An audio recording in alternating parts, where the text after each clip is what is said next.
అందరికీ నమస్కారం. ఈరోజు మనం చెప్పుకోబోయే కథ కోడలి ఎదురుచూపులు.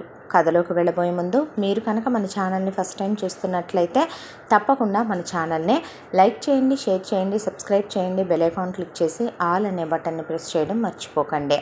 కథని ఎక్కడ స్కిప్ చేయకుండా వినండి. మరి కథలోకి వెళ్ళిపోదామా? కైలాష్ గారికి మొదటి నుంచి కూడా జీవితం మీద ముందు చూపు, ఒక అండర్స్టాండింగ్ ఉన్నటువంటి వ్యక్తి. ఆయనకి పెద్దలిచ్చినటువంటి పొలం ఒక 20 ఎకరాలు ఉంది. పేరుకి 20 ఎకరాలన్న మాటే కానీ ఆ పొలం ఎందుకు పనికిరాదు. అందులో ఏ పంట వేసినా కూడా ఎదురు మనం పెట్టాలి. ఇంకా ఆ పొలానికి కౌలుదారులు ఎవరు కూడా ఆ పొలాన్ని కౌలుకి తీసుకోవటానికి కూడా ముందుకు రాక ఆ పొలంలో ఏ పంట వేయిద్దామన్నా కూడా పండక విసిగిపోయినటువంటి వాళ్ళు ఆ పొలాన్ని అలా వదిలిపడేశారు. రోడ్డు పక్కనే బిట్ అయినా యూజ్లెస్ అయినప్పుడు అది ఇంకెందుకు పనికి వస్తుందిలే అని ఆయనకి దాని మీద ఆశ వదిలేసుకున్నాడు. ఆ పేపర్లు తీసుకొచ్చి ఇంట్లో బీరువాలో అలా పడుంటాయని లాకర్లో పడేశాడు. కైలాష్కి సువర్ణతో వివాహం అయింది. ఆయనేమీ కట్న కానుకలు తీసుకోలేదు. భార్యని మంచిదైతే చాలని చెప్పి వివాహం చేసుకున్నాడు కైలాష్. నిజంగా ఆయన భార్య చాలా మంచిది, ఉత్తమోత్తమురాలని చెప్పాలి. ఆయన మాట ఎప్పుడూ జవదాటదు. అత్తామామల్ని సొంత కన్న తల్లిదండ్రుల కన్నా ఎక్కువగా చూసుకుంది. ఇక ఆయనకు అక్క చెల్లెళ్ళు, అన్నదమ్ములు ఎవరూ లేరు. ఆయన అమ్మా నాన్నలకు పుట్టక పుట్టిందే ఆయన ఒక్కడు. ఇక తల్లిదండ్రులకి అప్పటికే ఆరోగ్యాలు బాగోక అనారోగ్యాలు అయిపోయి ఒకళ్ళ తర్వాత ఒకళ్ళు కాలం చేసిన తర్వాత ఆయన ఊళ్ళో ఉండలేకపోయాడు. వాళ్ళ జ్ఞాపకాలతో వెళ్ళిపోదాం అని సువర్ణతో అంటే, అమ్మా నాన్నలు పోతే ఎక్కడైనా ఏడుస్తారు. అత్తమామల జ్ఞాపకాలు తలుచుకున్న ఆయనకన్నా ఎక్కువగా ఆవిడే బాధపడుతూ ఉండటంతో ఇక్కడ ఉండటం కరెక్ట్ కాదని చెప్పి ఆయన అంతవరకు తండ్రి ఎలాగో ఇక ఆ ఊర్లో పుట్టి పెరిగి ఆయన ఊరు వదలలేక ఉన్నాడు కాబట్టి ఇక ఆయన మాత్రం రేపొద్దున పిల్లలు పుడితే వాళ్ళ చదువులని బాధ్యతలని చూసుకోవాలి అనే దాంతో ఇక అక్కడి నుంచి బయలుదేరి వచ్చేశారు. అమ్మా నాన్నలు ఇచ్చిన దాంట్లో ఆయనకి పనికొచ్చిందల్లా ఇక ఏదో కొద్దిపాటి ఆ ఇల్లు మాత్రమే. ఆ ఇంటిని ఆయన అలా అమ్మేసి ఇక్కడ ఒక ఇల్లు కొనుక్కున్నాడు. అద్దెళ్లలో ఏముంటాం, అడ్డమైన వాళ్ళతో మాటలు పడాలి అనే దాంతో 2 అంతస్తుల ఇల్లు కొనుక్కున్నాడు. అది తప్ప ఆయనకున్న స్థిరచరాస్తులంటూ ఇక ఏవీ లేవు. ఆయన ఉద్యోగానికి వెళ్ళటం మొదలుపెట్టాడు. వచ్చే జీతం తినటానికి, ఉండటానికి, పిల్లలు పుట్టిన వాళ్ళ భవిష్యత్తులకి సరిపోద్దే. ఆ తర్వాత సువర్ణ గర్భవతి అవ్వటం, 2 కాన్పుల్లో 2 మగపిల్లలు పుట్టడం, పెద్దబ్బాయి పేరు శ్రీకాంత్, రెండో అబ్బాయి పేరు రాజీవ్ అని పెట్టుకున్నారు. పిల్లలే లోకం, పిల్లలే ప్రపంచం. ఉన్నంత దాంట్లో కైలాష్ గారు పిల్లల విషయంలో ఏ లోటుపాటు రానిచ్చేవాడు కాదు. తిండి విషయంలో కడుపు నిండా తింటేనే మనుషులు ఆరోగ్యంగా ఉంటారని ప్రతిరోజు కూడా ఆయన నాన్ వెజ్ చేసి తీరమనేవాడు సువర్ణనే. నోములు వ్రతాలు అన్నప్పుడు కూడా ఎందుకే దేవుడు చెప్పాడా, నువ్వు నీ ఛాందసవాదాలు కాకపోతే పూజ చేసేంతసేపు మనసు పరిశుద్ధతతో ఉండాలి. ఎవరిదైనా కూడా భగవంతుడి మీద మనసు నిలిపి ఉంచాలి. మనకిష్టమైన భోజనం అయితేనే కడుపు నిండా తినగలుగుతాం. ఇష్టం లేని భోజనం అర్ధాకలిదే అవుతుంది. అలా అర్ధాకలితో మనం ఉంటే ఆత్మని బాధ పెడితే పరమాత్మ సంతోషంగా ఉంటాడా? నువ్వు నీ ఛాదస్తాలు కాకపోతే అనే ఆయన పిల్లలకి కడుపు నిండా వాళ్ళు తినాలనుకుంది వండి పెట్టు, పిచ్చి మాటలు మాట్లాడకు అని చెప్పి ఏ రోజు ఏ విషయం తిండి విషయంలో ఆయన లోటుపాట్లు రానిచ్చి ఎరగడు. ఎప్పటికప్పుడు హెల్త్ చెకప్లు చేయించుకోవటం, పిల్లలకి ఆయన ఏ విషయంలోనూ తక్కువ కానిచ్చేవాడు కాదు. పండుగలకు బట్టలు కొనుక్కోవటం, సంతోషంగా ఇలా కాలచక్ర ప్రవాహంలో రోజులు గడిచిపోతూ చిన్నబ్బాయి రాజీవ్తో పాటు చిన్నప్పుడే ఫస్ట్ క్లాస్ నుంచి అపర్ణ అనే పిల్ల ఫ్రెండ్. ఎల్కేజీ నుంచే ఇద్దరు ఫ్రెండ్స్. ఎల్కేజీ యూకేజీ వరకు పెద్దోళ్ళకి తెలియలేదు. ఫస్ట్ క్లాస్కి వచ్చేపాటికి ఒకరోజు రాజీవ్ అపర్ణని ఏలు పట్టుకొని ఇంటికి తీసుకొచ్చాడు. అపర్ణ రాజీవ్ని వాళ్ళ ఇంటికి తీసుకెళ్ళిందే. 2 కుటుంబాలకి కూడా క్లోజెస్ట్ పరిచయాలు లేకపోయినా స్కూల్ దగ్గర అప్పుడప్పుడు కలుస్తున్న ముఖ పరిచయాలు ఉన్నాయి. దాంతో చక్కగా పిల్లలిద్దరూ ఆడుకుంటూ చదువుకుంటూ ఉండేవాళ్ళు రాజీవ్, అపర్ణ. ఇక శ్రీకాంత్ చిన్నప్పటి నుంచే చాలా క్యాలిక్యులేటెడ్ పెట్టాడు. చాలా చాలా మంచోడు. పడి చదువుతాడు. ఎవరిని ఇబ్బంది పెట్టకూడదు, ఎవరిని బాధ పెట్టకూడదు. చాలా మెచ్యూర్డ్గా ఉంటాడు, చాలా బాధ్యతగా ఉంటాడు. ఆయనకు అది ఆనందపడాలో లేదంటే వాడి వయసులో ఉండే సరదాల్ని వాడు మిస్ చేసుకుంటున్నాడేమో అనే సువర్ణతో అంటే, ఏం పర్వాలేదులేండి, వాడికి అన్నీ మీ బుద్ధులు వచ్చాయి, ఏం చేద్దాం అనేది ఆవిడ. ఇలా రోజులు గడిచిపోతూ పిల్లలు పెరిగి పెద్దవాళ్ళు అవుతూ పెద్దబ్బాయిది ఎంటెక్ కంప్లీట్ అయిపోయింది. ఎంటెక్ కంప్లీట్ అయిపోయి వాడికి పాపం వేరే సిటీలో చాలా దూరంగా, కాకపోతే కాస్త హయ్యెస్ట్ ప్యాకేజ్తో బాగా చదువుతాడు కాబట్టి, టాపర్ కాబట్టి వాడికి మంచి జాబ్ వచ్చింది. ఎంఎన్సి కంపెనీలో ఉద్యోగం పోగొట్టుకుంటామా? దాంతో పెద్ద పిల్లాడు వెళ్ళి ఆ ఉద్యోగంలో జాయిన్ అయ్యాడు. వయసుకు వచ్చిన పిల్లల్ని ఒంటరిగా ఉంచడం మంచిది కాదన్నదే ఆయన నిర్ణయం. ఎవరినైనా ఇష్టపడ్డావా పెద్దోడా అంటే, నిజంగా నాకంత తీరుకుందా నాన్న అనేశాడు పెద్ద కొడుకు. నిజం చెప్పాలంటే శ్రీకాంత్ ఎఫర్ట్ అంతా కూడా చదువు మీద పెట్టి చదివాడు కాబట్టే అంత పెద్ద సిటీలో అంత పెద్ద కంపెనీలో జాబ్ కొట్టగలిగాడు అన్నది ఒప్పుకోవాల్సిన నిజం. సరేనని చెప్పి పెద్దబ్బాయికి సంబంధాలు చూడమా అయితే మీ ఇష్టం నాన్న అన్నాడు. కాకపోతే వాళ్ళింట్లో కైలాష్ గారు కట్నం తీసుకోలేదు. వాళ్ళు కట్నాలకు విరుద్ధమైనటువంటి మనుషులు. వాళ్ళు అలాగే సంబంధాలు వెతుక్కున్నారు. అమ్మాయి మంచిదవ్వాలి, అమ్మాయి అబ్బాయి ఇద్దరు 100 ఏళ్ల పాటు అన్యోన్యంగా కలిసి కాపురం చేసుకోవాలి. అరేంజ్డ్ మ్యారేజెస్ అంటే ఆ బంధాలు నిలవు, లవ్ మ్యారేజెస్ అయితేనే ఆ బంధాలు నిలుస్తాయి. ఇలాంటి వాళ్ళు నమ్మరు. కాబట్టి సంబంధాలు చూస్తే అందులో 10 సంబంధాల్లో ఫైనల్ అయిన ఒకే అమ్మాయి అమృత. చాలా మంచి పిల్ల. నిజం చెప్పాలంటే గనక కోడల్లా కాదు, కూతురు లాంటి పిల్ల. శ్రీకాంత్ అమృత పెళ్లి చూపుల్లో మాట్లాడుకున్నారు. ఒకళ్ళకొకళ్ళు చాలా చాలా నచ్చేశారు. దాంతో పెళ్ళి ఇష్టమేనని చెప్పారు. అమృత వాళ్ళ అమ్మ నాన్న మీరెటు మమ్మల్ని కట్న కానుకలు ఇమ్మనమని ఇబ్బంది పెట్టింది కాదు. కైలాష్ గారు ఎంత ఖరాఖండి మనిషి అంటే, ఎంగేజ్మెంట్లకి నాకు డబ్బులు ఖర్చు పెట్టడం నచ్చదు, కాబట్టి సింపుల్గా మీ ఫ్యామిలీ మా ఫ్యామిలీ కలిసి చేసుకొని సరదాగా భోంచేస్తూ కబుర్లు చెప్పుకుందాం బావగారు. ఇక పెళ్లి విషయం అంటారా, నాకు విస్తరాకులు నాకేసి ఆ కూరలో ఉప్పు ఎక్కువైంది, ఈ కూరలో ఉప్పు తక్కువైంది, ఆ పాయసంలో పంచదార ఎక్కువైంది, ఇందులో బెల్లం తక్కువైంది అని చెప్పుకునే వెధవ చుట్టాలంటే అసహ్యం నాకు. కాబట్టి నా వైపు నుంచే నా స్నేహితులే వస్తారు. ఆవిడ వైపు నుంచే ఇక ఆవిడ పుట్టింటి వాళ్ళు, నాకంటూ ఏ పుట్టింటి వాళ్ళు కూడా లేరు. ఉన్న బంధువుల్నే నేను లిమిటేషన్స్లోనే ఉంచుతాను. కాబట్టి మొత్తం కలిపి ఒక 100 మంది వేసుకోండి మా వైపున అంటే, ఏ 5-6 వేల మందిని పిలుస్తాడో అనుకున్న ఆయన అలా మాట్లాడేపాటికి అమృత వాళ్ళ నాన్నకి వాయిస్ లేదు. మా వైపు నుంచి కూడా అంతే మంది వస్తారులేండి అనేశాడు ఆయన. ఇక ఎక్కడ వాళ్ళు పిలవనప్పుడు మనం పిలిస్తే బాగోదు కదా. దాంతో అటు ఇటు కలిపి 200 మందిని పిలిచి డెస్టినేషన్ వెడ్డింగ్ చేద్దామని చెప్పి దగ్గరగా ఉన్నటువంటి చక్కగా ఒక బీచ్ ఒడ్డున పెద్దబ్బాయిది చాలా అందంగా మండపం వేయించి అలా చక్కగా పెళ్ళిని చేయించి ఆ బీచ్ ఒడ్డునే సరదాగా కబుర్లు చెప్పుకుంటూ భోజనాలు చేశాక అమ్మాయిని అబ్బాయిని ఇంటికి తీసుకొచ్చి సత్యనారాయణ వ్రతం సింపుల్గా ఒక 100 మందిని పిలిచి క్లాస్గా గ్రాండ్గా 5 స్టార్ హోటల్లో రిసెప్షన్ ఇచ్చుకున్న తర్వాత అమ్మాయిని అబ్బాయిని హనీమూన్కి పంపిస్తే సంతోషంగా వెళ్ళొచ్చారు. వాళ్ళు పెళ్లికి ముందే పిల్లలు పుట్టకుండా ప్లానింగ్ కూడా చేసుకున్నారు. ఆ తర్వాత శ్రీకాంత్ అమృతం తీసుకొని తను ఉద్యోగం చేస్తున్న ఊళ్ళోనే వేరు కాపురం పెట్టుకున్నాడు. అమ్మాయి కూడా ఎంటెక్ వరకు చదువుకుంది. అమ్మాయి వాళ్ళ అమ్మ నాన్న పిల్లకు 10 కాసులు బంగారం పెట్టారు. అసలు వీళ్ళది అడగలేదు. ఈయన మాత్రం లెక్క ప్రకారం ఆయన ఒక 10 కాసులు బంగారం, తాళి గొలుసు, నల్లబూసలు, పిల్లకి ఒక నెక్లెస్, 2 గాజులు, ప్రధాన పొంగరం ఆయన పెట్టాడు. ఆ తర్వాత పెద్దబ్బాయి ఇబ్బంది పడతాడేమోనని అత్త మామగారులు వద్దు అంటున్న పెద్దబ్బాయికి ఒక కారు కొనిచ్చారు. ఇక పెద్దబ్బాయికి వాళ్ళు కారు కొనిచ్చారు అనే దాంతో కైలాష్ గారు కోడలికి ఆ రోజు హారం పెట్టలేకపోయానని ఆయన హారం చేయించిచ్చాడు ఫస్ట్ యానివర్సరీకి. ఇలా పెద్దబ్బాయి పెద్ద కోడలు సంతోషంగా కాపురం చేసుకుంటూ, వాడు పాపం వచ్చే జీతానికి ఇంకా జీతం పెరగాలి, అప్పుడు దాకా పిల్లల్ని కనకూడదు, పిల్లలకి లైఫ్ సెక్యూరిటీ ఇవ్వాలి, ఇల్లు కొనుక్కోవాలి, ఇంకా మంచి కారు కొనుక్కోవాలి, ఆ తర్వాత ముందు పిల్లల ఫ్యూచర్ గురించి ప్లాన్ చేశాకే మనం పిల్లల్ని కనాలి, రిటైర్మెంట్ ప్లాన్ చేసుకోవాలని ఆలోచిస్తూ వాళ్ళు పిల్లల్ని హోల్డ్లో పెట్టుకున్నారు. ఇలా రోజులు గడిచిపోతున్నాయి.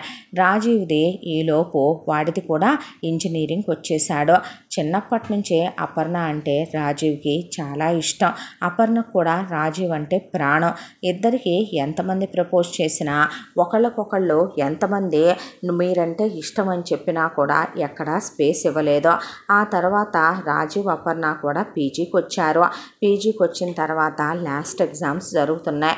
ఇక దూరం అయిపోతే మళ్ళీ కలము అనే దాంతో రాజీవ్కి మనసాగక అపర్ణకి ప్రపోజ్ చేశాడు. ప్రపోజ్ చేస్తే అసలు ఇంతకాలం ఎందుకు లేట్ చేశావురా, అబ్సల్యూట్లీ ఎస్సే, మళ్ళీ నో ఎలా చెప్తాననుకుంటున్నావు అని గట్టిగా కౌగిలించుకుంది. దాంతో అపర్ణను ముద్దు పెట్టుకొని ఐ లవ్ యూ అని చెప్పి ఎగ్జామ్స్ అయిపోయిన తర్వాత ఇంకా లేట్ చేయకూడదని వాళ్ళింట్లో వీళ్ళింట్లో ఆ విషయాన్ని చెప్పారు. అపర్ణ వాళ్ళ నాన్న మధ్యతరగతి మనిషి. వాళ్ళకంటూ ఉంది ఒక్క సొంత ఇల్లు మాత్రమే. అది కాక వాళ్ళమ్మ నానా కష్టాలు పడి రూపాయి కూడేసి ఉప్పు పప్పు వాటిల్లో నుంచి తీసిన డబ్బులు పెట్టి ఆవిడ ఏనాడో మహానుభావరాలు ఒక ల్యాండ్ కొంది ఆ పిల్ల కోసం. ఇక అది మించి ఆ పిల్లకు ఒక 25 కాసులు బంగారం మించి వాళ్ళకంటూ ఏమీ లేదు. ఆయన చేసేది ప్రైవేట్ ఉద్యోగమే. పెళ్ళై పంచప్రాణాలు. ఇంకొకళ్ళు పుడితే క్వాలిటీ లైఫ్ ఇవ్వలేమనే దాంతో అపర్ణ ఒకదాంతోనే సరిపెట్టుకున్నారు వాళ్ళు. రాజీవ్కి అపర్ణకి ఇద్దరికి అదే ఊళ్ళో ఉద్యోగాలు వచ్చాయి. ఒక ఎంఎన్సీ కంపెనీలో మంచి జీతాలు, చెరో 70,000 డ్రా చేస్తున్నారు. ఇక పిల్ల కళ్ళ ముందే ఉంటుంది. పిల్లాన్ని చిన్నప్పటి నుంచి చూస్తున్నాం. చెడ్డోడు కాదు, గాలి రకము కాదు, చెడలవాట్లు లేవు. కుటుంబం బంగారం లాంటిదే. అబ్బాయి అన్న దేవుళ్ళ అంటోడు. వదిన చాలా మంచి పిల్ల. అలాంటి కుటుంబంలోకి మన పిల్ల వెళతానంటే మనంగా వెతికినా కూడా ఇంతకన్నా మంచి సంబంధం తేలేమేమోనని వాళ్ళు సరేనన్నారు. ఇటొచ్చి సువర్ణ కైలాష్కి చెప్తే అసలు వాళ్ళు వద్దనే క్వశ్చనే లేదు. ఎందుకంటే అపర్ణ నిజం చెప్పాలంటే చాలా సెన్సిటివ్, చాలా చిన్నపిల్ల మనస్తత్వం, చాలా మెతక. చిన్నప్పటి నుంచి కూడా సువర్ణ కైలాష్కి తెలుసు, శ్రీకాంత్ అమృతకి కూడా తెలుసు. అమృత అపర్ణ సొంత అక్క చెల్లెళ్ళలాగా ఉంటారు. ఆ అమ్మాయి ఈ అమ్మాయి అయితే తోడుకోడళ్ళగా కూడా బాగా కలిసిపోతారని ఆంటీ అంటూ అంకుల్ అంటూ వీళ్ళింట్లో ఎప్పటి నుంచో ఒక కూతుర్లా కలిసిపోయి మరీ తిరుగుతూ ఉంటుంది. చిన్నప్పుడు ఆడుకుందే. గౌనుల్లో నుంచి లంగా జాకెట్లలోకి వచ్చింది, లంగా ఓణీల్లోకి వచ్చింది, చీరల్లోకి వచ్చింది. అంతకుమించి మారిందేమీ లేదు. కాకపోతే ఆ చిన్నపర్నే గుర్తొస్తుందమ్మా నిన్నెప్పుడు చూసినా కూడాను అని నవ్వి, నీకన్నా మంచి కోళ్ళు ఎవరు దొరుకుతారా మాకు అని ఇరు కుటుంబాల వాళ్ళు మాట్లాడుకున్నారు. మాట్లాడుకున్న తర్వాత గ్రాండ్గా ఎంగేజ్మెంట్ చేశారు. ఎంగేజ్మెంట్కి పెళ్ళికి వీళ్ళ జాతకాల ప్రకారం ఒక 8 నెలల గ్యాప్ వచ్చింది. 8 నెలల గ్యాప్ వస్తే ఎటు లవ్ లైఫ్ ఎంజాయ్ చేయలేదు కదరా. లవ్ లైఫ్ ఎంజాయ్ చేయండి, బట్ లిమిట్స్లో ఎంజాయ్ చేయండి. No touchings, no kissings, no మిగతావి అని నవ్వాడు శ్రీకాంత్. నవ్విన తర్వాత అందరూ మనలాగే ఉంటారు, మరి ఏమైందక్క అంటే, మేము పిల్లల్ని కనాలన్నా కూడా మాకు అన్ని ప్లానింగ్లు ఉండాలి. అమ్మలదేముందే ఈ పిల్లల్ని కనేసి ఇచ్చేస్తారా. నాన్నలు వాళ్ళని బాధ్యతగా పెంచాలి, క్వాలిటీ ఎడ్యుకేషన్ ఇప్పించాలి, సంస్కారంతో పెంచాలి. పిల్లలు ఏది కావాలన్నా కొనిపెట్టగలిగి ఉండాలి. మన పిల్లలు మన సొంతింట్లో మన గోడల మీద గీతలు గీసినా మనకు అది ముద్దుగా ఉంటుంది. అద్దెంట్లో అనుకో 100 సమాధానాలు చెప్పాలి. నాకు అందుకే నచ్చదు. ఇల్లు కొనేంత వరకు, మనం బ్రాండెడ్ కారు కొనుక్కునేంత వరకు, మన రిటైర్మెంట్ ప్లాన్ కంప్లీట్ అయ్యేంత వరకు, పిల్లల ఫ్యూచర్లో నేను ఆలోచించి ఇది అనుకునేంత వరకు కూడా నో పిల్లలు అనేశాడు శ్రీకాంత్. అనేసరికి అమృత ఇంతేలే, మారదలే, చెరో 1,00,000 పైన జీతాలు డ్రా చేస్తున్నా నువ్వు మాత్రం మారవు. పెళ్ళయ్యే అప్పుడే మనకి ఎన్ని సంవత్సరాలు అవుతుందో తెలుసా? 10 ఏళ్ళైనా నాకే ప్రాబ్లం లేదే, నీకేమైనా ప్రాబ్లమా అన్నాడు శ్రీకాంత్. ఇలా వీళ్ళ నవ్వులు సరదాల మధ్య రోజులు గడిచిపోతూ శ్రీకాంత్ తిరిగి అమృతం తీసుకొని వెళ్ళిపోయాడు. రాజు అపర్ణ రోజు ఉద్యోగానికి వెళ్ళొస్తూ నిజంగానే లవ్ లైఫ్ ఎప్పుడూ ఎంజాయ్ చేసింది లేదు. చిన్నప్పటి నుంచి పీజీ వరకు మనసులో ప్రేమ, మనసులో ఇష్టం అవి అలాగే ఉన్నాయి. స్నేహం చాటున ఇక ప్రేమించుకోవటం మొదలుపెట్టారు. శ్రీకాంత్ అన్నట్టు ఆ ప్రేమ లిమిటేషన్స్లోనే ఉంచేదే అపర్ణ. ఇలా రోజులు గడిచిపోతూ పెళ్ళికి ఇంకొక 2 నెలల టైం ఉందనగా పెళ్లి పనులు మొదలు పెడదాము అని అనుకుంటూ ఉండగా ఈలోపు అపర్ణ వాళ్ళ అమ్మ తరపు చుట్టాలెవరో కాలం చేశారని ఆవిడ ఆఖరి చూపులు చూడటానికని ఆవిడ కలిసి వెళ్ళి వస్తూ యాక్సిడెంట్ అయ్యి ఆ యాక్సిడెంట్లో చనిపోయారు అపర్ణ తల్లిదండ్రులు. వెళ్ళేటప్పుడు కూడా వెళుతున్నామని పిల్లని వెళ్ళింట్లో దించెళ్ళిన మనుషులు అలా శవాల్లా తిరిగి వచ్చేపాటికి అది చూసి గుండె బద్దలైపోయింది అక్కడున్న వాళ్ళందరికీ. అపర్ణ అయితే కుప్పకూలిపోయింది. అపర్ణకి అలాంటి ఏదైనా షాకింగ్ విషయాలు చూస్తే వెంటనే కళ్ళు తిరిగి పడిపోయి అపస్మారక స్థితిలోకి వెళ్ళిపోయి మనిషి కాలేదు. ఆ పిల్ల తల్లి తండ్రి పోవటం తట్టుకోలేని లోటైపోయి ఆ అమ్మాయి హృదయం తీసుకోలేకపోయింది. దగ్గరుండి కైలాష్ గారే అంత్యక్రియలు అవి చేయించి ఆ తర్వాత అపర్ణ బాధ్యతని చుట్టాలు మేము తీసుకుంటామన్నా వద్దులేండి మా కాబోయే కోడలు కదా మేమే చూసుకుంటామని చెప్పి వీళ్ళింటికే ఆ పిల్లని తీసుకొచ్చుకున్నారు. అమ్మా నాన్న గుర్తొచ్చి ప్రతి క్షణం వెక్కి ఏడ్చేదే. అంతా దాంట్లో కూడా సువర్ణ కన్న తల్లి అయింది.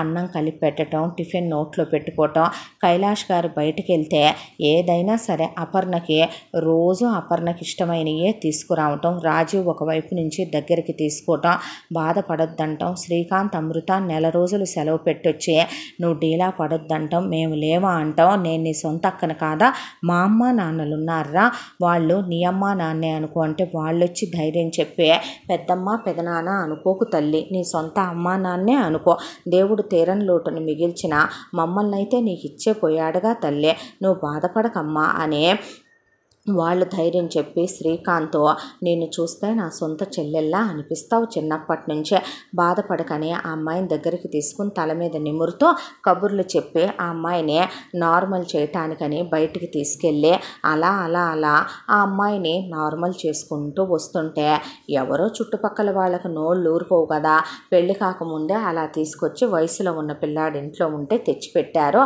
ఏ కాలో జారి ఏ కడుపు వచ్చి ఏ తప్పులో చేస్తే ఏమవుద్ది అనేసరికి చివుక్కు మంది ఆ మాట సువర్ణ కైలాష్కి. శ్రీకాంత్ మాట్లాడబోతే అమృత అరిసైపోతే ఆపేసి వాళ్ళ ఒకళ్ళ నోరు కట్టేస్తాం, రేపు 100 మంది నోరు మనం కట్టేయలేంగా నాన్న అని చెప్పి ముందు ఎటు అనుకున్న ముహూర్తమే చాలా గ్రాండ్గా పెళ్లి జరిపించాలనుకున్నారు. పిల్ల తల్లి తండ్రి పోయి 2 నెలలే అవుతోంది కాబట్టి అంత ఘనంగా పెళ్లి చేయకూడదు అనే దాంతో ఉన్నంతలోనే పెద్దబ్బాయిది చేసినట్టు సింపుల్గా డెస్టినేషన్ వెడ్డింగ్ లాగా రాజీవ్కి అపర్ణకి పెళ్లి జరిపించేశారు. సత్యనారాయణ వ్రతాలు రిసెప్షన్లు అయిపోయాక హనీమూన్లకు వెళ్ళొచ్చి వాళ్ళు కూడా వెంటనే పిల్లల్ని కనకూడదంటే మేము కనుక మీరు కనరా అంది అమృత. మీరే ఫ్యూచర్ ప్లాన్ చేసుకుంటారా అక్క, మేం చేసుకోవద్దా అందే అపర్ణ. అమృత ఇంటి పని ఆఫీసు పని అవసరమైతే ఇంకో 10 మందినైనా హ్యాండిల్ చేయగలిగిన పిల్ల, ఓర్పు సహనాలు మెచ్యూరిటీ ఎక్కువ శ్రీకాంత్ లాగా. అపర్ణ చిన్నపిల్ల తత్వం, వీళ్లతో వేరు కాపురం పెట్టిస్తే అపర్ణ ఒకవైపున వంట పని ఇంటి పని రాజీవును చూసుకోవటం ఆఫీస్ పని హ్యాండిల్ చేయలేదనే ఇంట్లోనే ఉంచుకొని ఆ అమ్మాయిని మాత్రం చాలా జాగ్రత్తగా తల్లి తండ్రి లేరు కాబట్టి కంటికి రెప్పలా చూసుకునేవాళ్ళు సువర్ణ కైలాష్. ఇక ఇద్దరిది ఒకటే ఆఫీస్ కాబట్టి ఆఫీస్కి వెళ్ళి జాబ్ చేసుకుని ఇంటికి వచ్చేవాళ్ళు. రోజు ఆయన ఆవిడ ఎక్కడో చోట బయటికి తీసుకెళ్ళరా అనే ఏ షాపింగ్కో ఏ హస్తకళలకో ఏ ఎగ్జిబిషన్కో లేదంటే గనక ఏ సినిమాకో ఏ రెస్టారెంట్కో రోజు గుడికో ఆవిడెక్కడో దగ్గరికి పంపించేదే. వాళ్ళు ఎంత క్లోజ్గా ఉంటే ఆ పిల్ల పోయిన తల్లిదండ్రుల బాధలో నుంచి అంత త్వరగా బయటికి రాగలుగుద్ది, నార్మల్ అవుద్ది పిల్ల. మరీ సెన్సిటివ్ చిన్నపిల్ల అనేది వాళ్ళ భయం. ఈలోపు అమ్మాయి వాళ్ళ అమ్మా నాన్నల ఇల్లు ఏదైతే ఉందో అది నీట్గా బాగు చేయించి కైలాష్ గారు రెంట్కి ఇచ్చేశాడు. ఇచ్చి ప్రతి నెల ఆ రెంట్ అపర్ణ అకౌంట్లో పడేలాగా వేయమన్నాడు ఆయన. పిల్ల వాళ్ళది స్థలం ఉంటే ఆ స్థలాన్ని లీజ్కి ఇచ్చి లీజ్ అమౌంట్ ఎవ్రీ 1 ఇయర్కి పిల్ల అకౌంట్లో పడేలాగా చూశారు. బంగారం పిల్లదే అలా తీసుకొస్తే ఇంట్లోనే ఉండి 25 కాసుల బంగారమేగా రోజు ఆఫీస్కి వేసుకొని వెళ్ళేదే. ఇలా హ్యాపీగా వాళ్ళ లైఫ్లు గడిచిపోతూ రాజీవ్ అపర్ణ ప్రేమించుకుంటూ రాజీవ్ ప్రేమలో అపర్ణ ప్రపంచమే తెలియకుండా చాలా సంతోషంగా 2 నెలలకోసారి ట్రిప్పులకి తీసుకెళ్ళు, ఏదైనా తెలియంది చూడటం వల్ల మనసు కాస్త తేలిక పడుద్ది, కాస్త ప్రకృతిని చూడటం వల్ల మనసులో ఉన్న దిగులు పోద్దిరా అని ఆయన ఆవిడ ఒకవైపున శ్రీకాంత్ అమృత ఫోన్ చేసి రాజీవ్ అపర్ణ ప్రతి 2 నెలలకోసారి ఇండియాలో ఉన్నటువంటి చాలా ప్లేసెస్ ఉన్నాయి కాబట్టి వాళ్ళ స్తోమతకి తగినట్టు ట్రిప్స్కి వెళ్ళొచ్చేవాళ్ళు. ఇలా సంవత్సర కాలం గడిచిపోయింది. ఫస్ట్ యానివర్సరీ చాలా గ్రాండ్గా చేసుకున్నారు. ఉన్నంతలోనే ఫ్రెండ్స్ని వాళ్ళని పిలిచే హ్యాపీ లైఫ్, జీవితంలో ఇంకేం కావాలి ఇంతకన్నా అనుకునేలాంటి జీవితం. ఒకవైపున ప్రమోషన్లు వచ్చినాయి, జీతాలు పెరిగినాయి. శ్రీకాంత్ జీతం 1.25, అమృతది 1.25 అయిందని వాళ్ళు గుడ్ న్యూస్ చెప్తే రాజీవ్ వాళ్ళది 1 lakh చేరుకున్నాయి. కైలాష్ గారు చాలా సంతోషపడ్డాడు. పిల్లలు ఎప్పుడు నాన్న నువ్వేమిచ్చావని అడగరు. ఆయనంటూ రేపొద్దున ఇవ్వగలిగింది నిజం చెప్పాలంటే ఆ 2 అంతస్తుల ఇల్లు అమ్మితే మహా అయితే 1 కోటి రూపాయలు వస్తాయి. చెరుకు 50 లక్షల రూపాయలు తప్ప ఆయన ఏమివ్వగలడు ఆ పిల్లలకే అనేది ఆయన బాధ. ఉన్న 20 ఎకరాల పొలం పనికి రాకుండా పోయిందనేదే ఆయన దిగులు. ఆవిడ రూపాయి కట్నం తీసుకోలేదు మొగుడు, తన చెల్లెలకి తనక్కకు మాత్రం పుట్టింటోళ్ళు బాగానే ఇచ్చి పంపుకున్నారు, ఎటు మొగుడు కట్నం తీసుకొని అన్నాడని చెప్పి ఆవిడకి రూపాయి ఇవ్వకుండా కన్నోళ్ళు చేతులు దులిపేసుకున్నారు. కానుపులకు కూడా మొగుడే పెట్టుకున్నాడు. మంచితనాన్ని ఒక్కోసారి ఇలా అర్థం చేసుకుంటారు మనుషులు అనేది ఆవిడ దిగులు. ఇలా రోజులు గడిచిపోతూ మొత్తానికి అపర్ణ రాజు హ్యాపీగా కాపురం చేసుకుంటుంటే కళ్ళ నిండుగా ఉండేదే. ఇప్పుడైతే 2-3 నెలలకోసారి శ్రీకాంత్ అమృత వచ్చే వారం 10 రోజులు ఉండి వెళ్తూ ఉండేవాళ్ళు. ఈ అన్యోన్యమైన సంతోషమైనటువంటి కుటుంబంలో ఒక విషాదం జరగటానికి భగవంతుడు తెర లేపుతున్నాడు అన్నట్టుగా ఉన్నట్టుండే ఆఫీసులో ఒక ప్రాజెక్టు పడింది. ఆ ప్రాజెక్టులో అపర్ణ లేదు, రాజు ఉన్నాడు. అయితే నేను కూడా ఉంటే బాగుండేది అంది అపర్ణ. వద్దురా, ఆ ప్రాజెక్టులో చాలా వర్క్ స్ట్రెస్ ఎక్కువ అంటున్నారు, పైగా వేరే ఊరు, నీకు అక్కడ ఫుడ్ పడుద్దో లేదో, వాటర్ పడతాయో లేదో, నేనంటే అబ్బాయిని ఐ కెన్ హ్యాండిల్ ఇట్ అని చెప్పి నీకు ఇక్కడ అమ్మా నాన్న ఉన్నారు కదా, రోజు నువ్వు హ్యాపీగా జాబ్కు వచ్చి వెళుతూ ఉండు, ఎంత మహా అయితే 1 month కదరా, నేను కంప్లీట్ చేసుకొని వచ్చేస్తానని చెప్పి రాజు అమ్మా నాన్నలకి చెప్పి అన్నా వదినలకి ఫోన్ చేసి చెప్పి వీడ్కోలు తీసుకొని ప్రయాణం మొదలుపెట్టాడు. అయితే అలా బయలుదేరిన రాజీవ్తో అపర్ణ ఫోన్లో మాట్లాడుతూనే ఉంది. రాత్రంతా కూడా మాట్లాడుతూనే ఉంటే ఉన్నట్టుండే ఫోన్ ఆఫ్ అయిపోయింది. ఆఫ్ అయిపోయిన ఫోన్కి ఫోన్ కొడుతూనే ఉన్నా స్విచ్ ఆఫ్ అని వస్తోంది. కంగారు పడి ఇంటికి వచ్చి ఏడుపు మొదలుపెట్టింది. ఏడవక తల్లి, ఛార్జింగ్ పెట్టుకునే వీలు లేదేమో లేమ్మా, ఒకవేళ ప్రయాణంలో ఏదైనా ఇబ్బందులు ఉన్నాయేమో. ఇబ్బంది అంటే అలా కాదమ్మా, ఏదైనా బస్సు టైర్ పంచర్ అవటం, ఇంకో బస్సుకు మార్చడం, ఇలాంటివన్నీ ఉంటాయిగా, టెన్షన్ పెట్టుకోకు నువ్వు అన్న తర్వాత ఆఫీసులో అడిగితేనేమో ఇంకా అక్కడికి వెళ్ళి అతను జాయిన్ అయినట్టు జాయినింగ్ రిపోర్టు ఇచ్చినట్టు లేదు అని చెప్పి ఇక్కడ మేనేజర్ చెప్పాడు. చెప్తే ఆ అమ్మాయికి టెన్షన్ పట్టుకుంది. 4 రోజులు ఫోన్ చేస్తే ఫోన్ ఎత్తట్లా, స్విచ్ ఆఫ్ అని వస్తుంది. శ్రీకాంత్ ఫోన్ చేసి చెప్పారు. అపర్ణకి గుండె దిగులతో మండిపోతోంది. దాంతో ఇక 4 రోజులైనా ఫోన్ ఎందుకు ఎత్తడో పెద్దగా ఏడ్చి కళ్ళు తిరిగి పడిపోయింది. ఆఫీస్ వాళ్ళు ఫోన్ చేస్తే వెళ్ళి సువర్ణ కైలాష్ తీసుకొచ్చారు. హాస్పిటల్లో చూపించే శ్రీకాంత్ అమృతం తీసుకొని బయలుదేరి వచ్చేసాడు. వచ్చి ముందు ఆఫీసులో కనుక్కుంటే అతన్ని అక్కడికి పంపించిన మాట నిజం, కానీ అతను అక్కడికి వెళ్ళినట్టు రిపోర్ట్ అయితే ఇప్పటిదాకా ఇవ్వలేదండి అని చెప్పిన తర్వాత ఇక పోలీస్ కంప్లైంట్ ఇద్దాం నాన్న అని కైలాష్ అలాగే శ్రీకాంత్ కలిసి వెళ్ళి పోలీస్ కంప్లైంట్ ఇచ్చారు. సెల్ ఫోన్ సిగ్నల్స్ పట్టుకొని వెతుకుదాం అనుకుంటే ఆ సిగ్నల్స్ మహా అయితే గనక ఈ ఊరు దాటిన తర్వాత ఒక 300 కిలోమీటర్ల దాకా కనపడి ఆ తర్వాత సెల్ సిగ్నల్స్ కూడా లేవు. దాంతో పోలీసులకి ఎలా వెతకాలో ఏంటో వాళ్ళకి బుర్ర చెడిపోయి వెతకటం మొదలుపెట్టారు. ఏ ఊరైతే వెళ్తున్నాడో ఆ ఊరు దారి మార్గం గుండా వెతుక్కుంటూ వెళ్తున్న వాళ్ళకి 10 రోజులకి మొత్తానికి ఒక ఆచూకీ తెలిసిందే. దాంతో వాళ్ళు కైలాష్కి శ్రీకాంత్కి ఫోన్ చేసి ఇక్కడ ఒక కార్ యాక్సిడెంట్ అయిందండి, రోడ్ యాక్సిడెంట్, ఒక బాడీ దొరికిందే, మీ అబ్బాయి హైట్లోనే ఉందా ఆ బాడీ, కాకపోతే బాగా ఛిద్రమైపోయింది, హెయిర్ కట్ అది కూడా అచ్చం అలాగే ఉంది, మీరు చెప్పిన బ్రాండెడ్ షర్టు బ్రాండెడ్ ప్యాంట్ లాంటివి వేసుకొని ఉంది ఆ శవం. ఇక మీరు వచ్చి ఒకసారి చూసుకుంటే కన్ఫర్మ్ చేస్తే అది మీ అబ్బాయిదో కాదో మాకైతే మీ అబ్బాయిదే అనిపిస్తోంది అనేసరికి కైలాష్ గారు కూర్చుండిపోయాడు.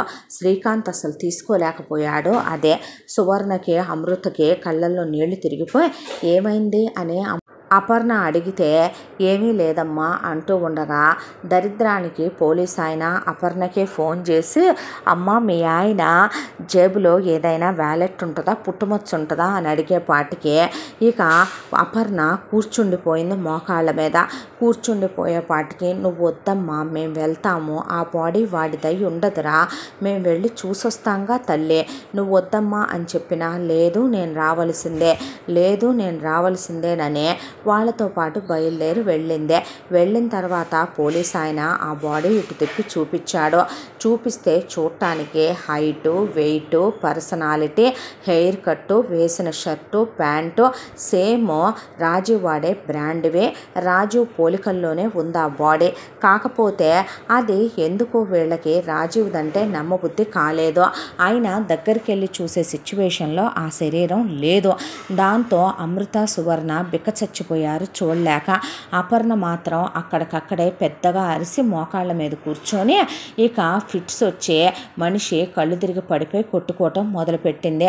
పోలీసులు మేము పోస్ట్ మార్టానికి ఇస్తాం బాడీ అని చెప్పేలోపే ఆ పిల్లని తీసుకెళ్ళి హాస్పిటల్లో జాయిన్ చేస్తే డాక్టర్స్ చాలా పెద్ద షాక్ ఏదో తగిలినట్టుంది కదండి ఆ అమ్మాయికి, దాంతోనే నర్వస్ సిస్టమ్ బాగా ఇదైపోయిందని ఇక ఆ అమ్మాయికి నడుముల దగ్గర నుంచి చచ్చుబడిపోయిందని ఆ అమ్మాయికి ఆపరేషన్లు చేయించి మెడికేషన్ వాడి ఆ అమ్మాయికి తిరిగి ధైర్యాన్ని ఇచ్చి మోటివేషన్ చేసి ఆ అమ్మాయి నార్మల్ అయ్యేలా చేస్తేనే ఆ అమ్మాయి హెల్దీ డైట్ అది ఇస్తేనే ఆ అమ్మాయి కోలుకోవటానికి 1 year టైం వరకు పట్టొచ్చు. ట్రీట్మెంట్కి మాత్రం డబ్బు కోట్లల్లో ఖర్చు అవుతుందండి అని కూడా చెప్పి ఆ అమ్మాయికి వెంటనే సైకాట్రిస్ట్ ట్రీట్మెంట్తో పాటు ఆ అమ్మాయిని మీరింటికి తీసుకెళ్ళిపోవచ్చు. రోజు మా తరపు నుంచి ఒక డాక్టర్ని మేము పంపిస్తాం, ఆయన వచ్చి ట్రీట్ చేస్తారు. ఆయన పేరు డాక్టర్ అనిరుద్, చాలా ఫేమస్ డాక్టర్ ఆయన. ఇక మీరు ఖర్చుకు ఓకే అనుకుంటే కనుక మేము ఏర్పాట్లు చేస్తామని డాక్టర్ చెప్పాడు. ఏం చేయాలో అర్థం కాలేదు. ఒకవైపున సర్జరీ అంటున్నారు, డబ్బులు బోల్డ్ కావాలంటున్నారు, ఎక్కడి నుంచి తేవాలి? ఇప్పటికిప్పుడు సర్జరీకి అయితే ₹1 కోటి ఖర్చు అవుతాయి అంటున్నారు. ఈలోపు పోలీసులు సావు కబురు సల్లగా మోసుకొచ్చి పోస్ట్ మార్టం చేయించాం, పోయింది మీ అబ్బాయి కాదంట వేరే అబ్బాయి అంట, బాడీ వాళ్ళోళ్ళు హ్యాండ్ ఓవర్ చేసుకున్నారంటే ఏ చెప్పుతో పోలీసులను కొట్టాలో వాళ్ళకి అర్థం కాక పోలేదని తమ కొడుకు సంతోషపడాలా, పోలీసులు పెట్టిన కంగారికి కోడలు ఎలా అయిపోయిందనే దిగులు పడాలా అని అర్థం కాక బ్రెయిన్ చెడిపోయి కూర్చుండిపోయాడు కైలాష్. ఈలోపు శ్రీకాంత్ వచ్చి వాళ్ళ నాన్న చేతిలోకి తీసుకొని నాన్న ఇలా ఆలోచిస్తూ కూర్చుంటే ఎలా, మన అక్కో చెల్లో అయితే మనం అలా వదిలేసి ఊరుకుంటామా, వాడి బాడీ కాదు అని తెలిసిందే, అది సంతోషించదగ్గ విషయమే కదా, ఇప్పుడైతే అపర్ణని బ్రతికించుకోవాల్సిన బాధ్యత మన మీద ఉందిగా, అంతేగా మామయ్య అంది అమృత. అన్నాక ఏదో ఒకటి చెయ్యండి అంది సువర్ణ. ఏం చెయ్యాలి, నా దగ్గర రూపాయి లేదురా పెద్దోడా అంటే ఇల్లు అమ్మేద్దాం నాన్న, ఇల్లు అమ్మేస్తే ఎలా లేదన్నా 1,10,00,000 ఎంతో కొంత వస్తాయి, నేను కూడా అక్కడి నుంచి జాబు ఇక్కడికే ట్రాన్స్ఫర్ పెట్టించేసుకుంటాను, నేను అమృత కూడా ఇక్కడే ఉంటాం మీతో పాటు, ఇప్పుడు మేము ఉండాల్సిన సిచ్యువేషను మా అవసరం మీకున్నాయి, ఇలాంటప్పుడు మిమ్మల్ని వదిలి మేము వెళ్ళలేము అని అమృత చూడ ఆ విషయం అంటే నేను ఆల్రెడీ అప్లై చేశాను, వాళ్ళు ఇక్కడున్న ఆఫీస్కి వేస్తామని కూడా చెప్పారు అని చెప్పింది అమృత. అయితే నువ్వే చెయ్యయ్యా ఏదో ఒకటే అని కైలాష్ బాధ్యత శ్రీకాంత్కి అప్పచెప్పాడు. కరెక్ట్గా అదే టైంకి వాళ్ళ ఊరు వాళ్ళు ఫోన్ మీద ఫోను కైలాష్ కొడుతుంటే ఈ టెన్షన్లో ఆయన ఫోన్ పట్టించుకున్నాడు. ఫోన్ ఎత్తాడు. ఫోన్ ఎత్తితే ఏంది కైలాష్ గారు ఫోన్ ఎత్తరో, మీకు గుడ్ న్యూస్ చెప్తామంటే అన్నాడు అవతల ఊరి పెద్ద. ఏంటండి అని అడిగితే ఏంటని అడుగుతారేంటి, మీ అమ్మా నాన్నలు మీకు ఇచ్చిన పొలం రోడ్డు పక్క బిట్టుంది కదా, అది ఒక ఫ్యాక్టరీ వాళ్ళు కొనుక్కుంటామని చెప్పి వచ్చారు. మీ పొలం పక్కనే కదా మా పొలం ఉందే, ఎకరం 2,20,00,000కి కొనుక్కుంటామన్నారు. మాకు 10 ఎకరాలే ఉంది, మీకు 20 ఎకరాలు ఉంది కదా, ఎవడో ఒకడు కబ్జా చేసి నొక్కేయక ముందే మేమెటు అమ్మేస్తున్నాం, మీరు కూడా అమ్మేస్తారేమో, వాళ్ళు కొనుక్కుందామని మీ ఆచూకీ గురించి అడుగుతున్నారండి బాబు అనేసరికి సువర్ణకి ఒక క్షణం పాటు అమృతకి వాళ్ళు 2,20,00,000 అన్నారా, లేదంటే కనుక వాళ్ళు 20,000 అంటే అలా వినపడిందా అనుకుంటే 20,00,000 డాడీ అన్నాడు శ్రీకాంత్. నిజమే అన్నాడు కైలాష్. అయ్యో కనుక్కొండనగానే ఆయన వెంటనే పెద్దోడా పద బయలుదేరదామని చెప్పి ఆడోళ్ళని అక్కడే ఉంచి ఊరికి వెళితే నిజంగానే పొలం రేటు అలా పెరిగిపోయిందని ఆయన వదిలేసి వచ్చి కూడా 30 ఏళ్ల కాలం పైన అయిపోయింది.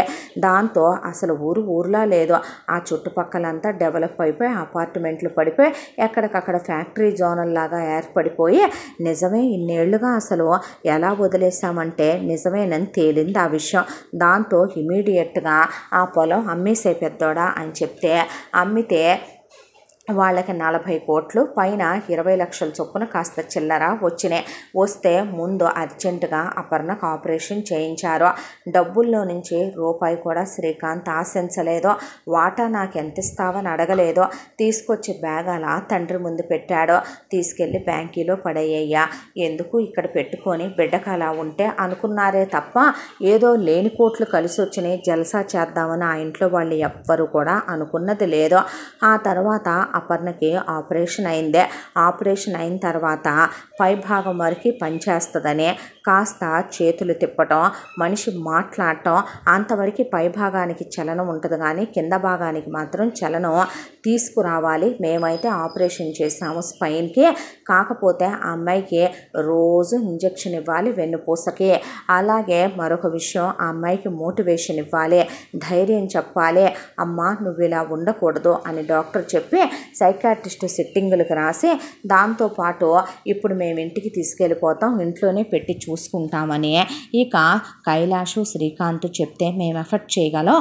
ఆ డాక్టర్ అన్నారు కదా ఫేమస్ డాక్టర్ అనిరుద్ధ్ అనే ఆయన్ని పంపించండి అంటే అలాగేనని చెప్పి డాక్టర్ని కూడా మాట్లాడి వీళ్ళు ఆయన వస్తానన్నారు, మేము పంపిస్తాంలే అని చెప్తే వచ్చాక అపర్ణకి ప్రత్యేకంగా ఒక రూము, ఆ రూమ్లో ఒక టీవీ, ఆ అమ్మాయికి ఏమీ తక్కువ కాకుండా అన్నీ ఏర్పాటు చేసి ఆ అమ్మాయి దగ్గర ఒక ఫిమేల్ నర్సుని పెట్టి ఒక కేర్ టేకర్ని పెట్టి వీళ్ళెళ్ళి కూర్చొని మాట్లాడుతూ ఆ అమ్మాయిని ఎన్నాళ్ళు తల్లి ఈ ఎదురు చూపులు మర్చిపోమ్మా అనే ఈ కోడలి ఎదురు చూపులు ఏంటో అర్థం కావట్లేదండి నాకు అని సువర్ణ అంటే తనకేమీ కాలేదు మామయ్య, తను వస్తాడురా, కానీ వచ్చేలోపు నువ్వు ఇలానే ఉంటావా చెప్పు అని ఒకవైపున శ్రీకాంత్ అమృత చెప్తూ ఉంటే ఇక అపర్ణని చూడటానికని రోజు డాక్టర్ అనిరుద్ధ్ వచ్చేవాడు.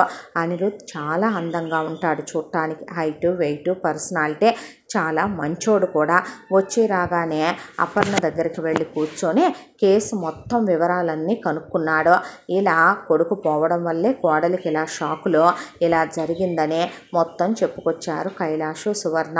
కూర్చున్న తర్వాత ఇంజెక్షన్ ఇచ్చి ఒక 1/2 అవర్ కూర్చొని ఈ ఇంజెక్షన్ ఇచ్చిన తర్వాత మీకు ఇలాంటి ఫీల్ కలుగుద్ది, ఇలా అనిపిస్తుంది, ఇలానే ఉందా ఏదైనా అబ్నార్మల్గా ఉందా అని ఒక 1/2 అవర్ కూర్చుని ఆ అమ్మాయికి ధైర్యం చెప్పి మీరు ఇలా ఉండకూడదు అపర్ణ, మీ వరకు మీరు ధైర్యంగా ఉండాలి, మీ హస్బెండ్ ఏమీ చనిపోలేదు కదండి, ఆయన మీకోసం తిరిగి వస్తారనే నమ్ముతున్నారు కదా, అందుకే కదా మీ ఎదురు చూపులో ఆయన వచ్చేసరికి మీరు ఇలాగే వీల్ చైర్లో ఉంటారా చెప్పండి అని చెప్పిన తర్వాత ఇక అపర్ణ ఏమీ మాట్లాడలేదు.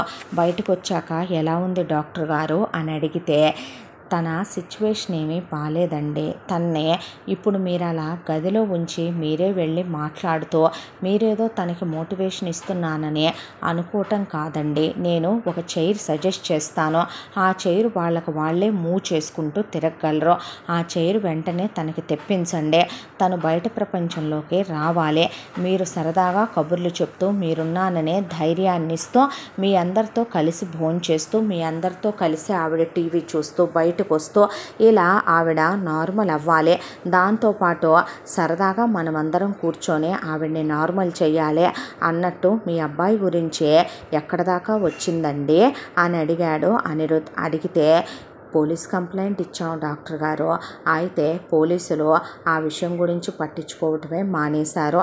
పోలీసుల్ని నమ్ముకుంటే ఇలాంటి విషయాలు ముందుకి నడవండి. ఈ రోజుల్లో మీడియా చాలా డెవలప్ అయిందే. ఇన్స్టాగ్రామ్ అని, ఫేస్బుక్ అని, వాట్సాప్ గ్రూపులని, వాటితో పాటు స్నాప్చాట్లని, టెలిగ్రామ్లని, మోజులని, ఇంకా యూట్యూబ్ ఛానల్స్ అని, న్యూస్ ఛానల్స్, న్యూస్ పేపర్స్ ఇవన్నీ ఉన్నప్పుడు మీరు ఇంకా అలా ఆలోచించటం ఏంటండి? ఎక్కడికక్కడ బస్సుల మీద అన్నిట్లో కూడా ఏది వదలకుండా మీ అబ్బాయి గురించి మీరు యాడ్లు ఇవ్వండి. ఏ మూల ఉన్నా ఎక్కడ ఉన్నా మీ అబ్బాయిని ఎవరో ఒకళ్ళు మీకు ఆచూకీ చెప్పి తీసుకొచ్చి అప్పగిస్తారు. ఏదైనా ప్రైజ్ మనీని అనౌన్స్ చేయండి అని చెప్పాడు అనిరుద్.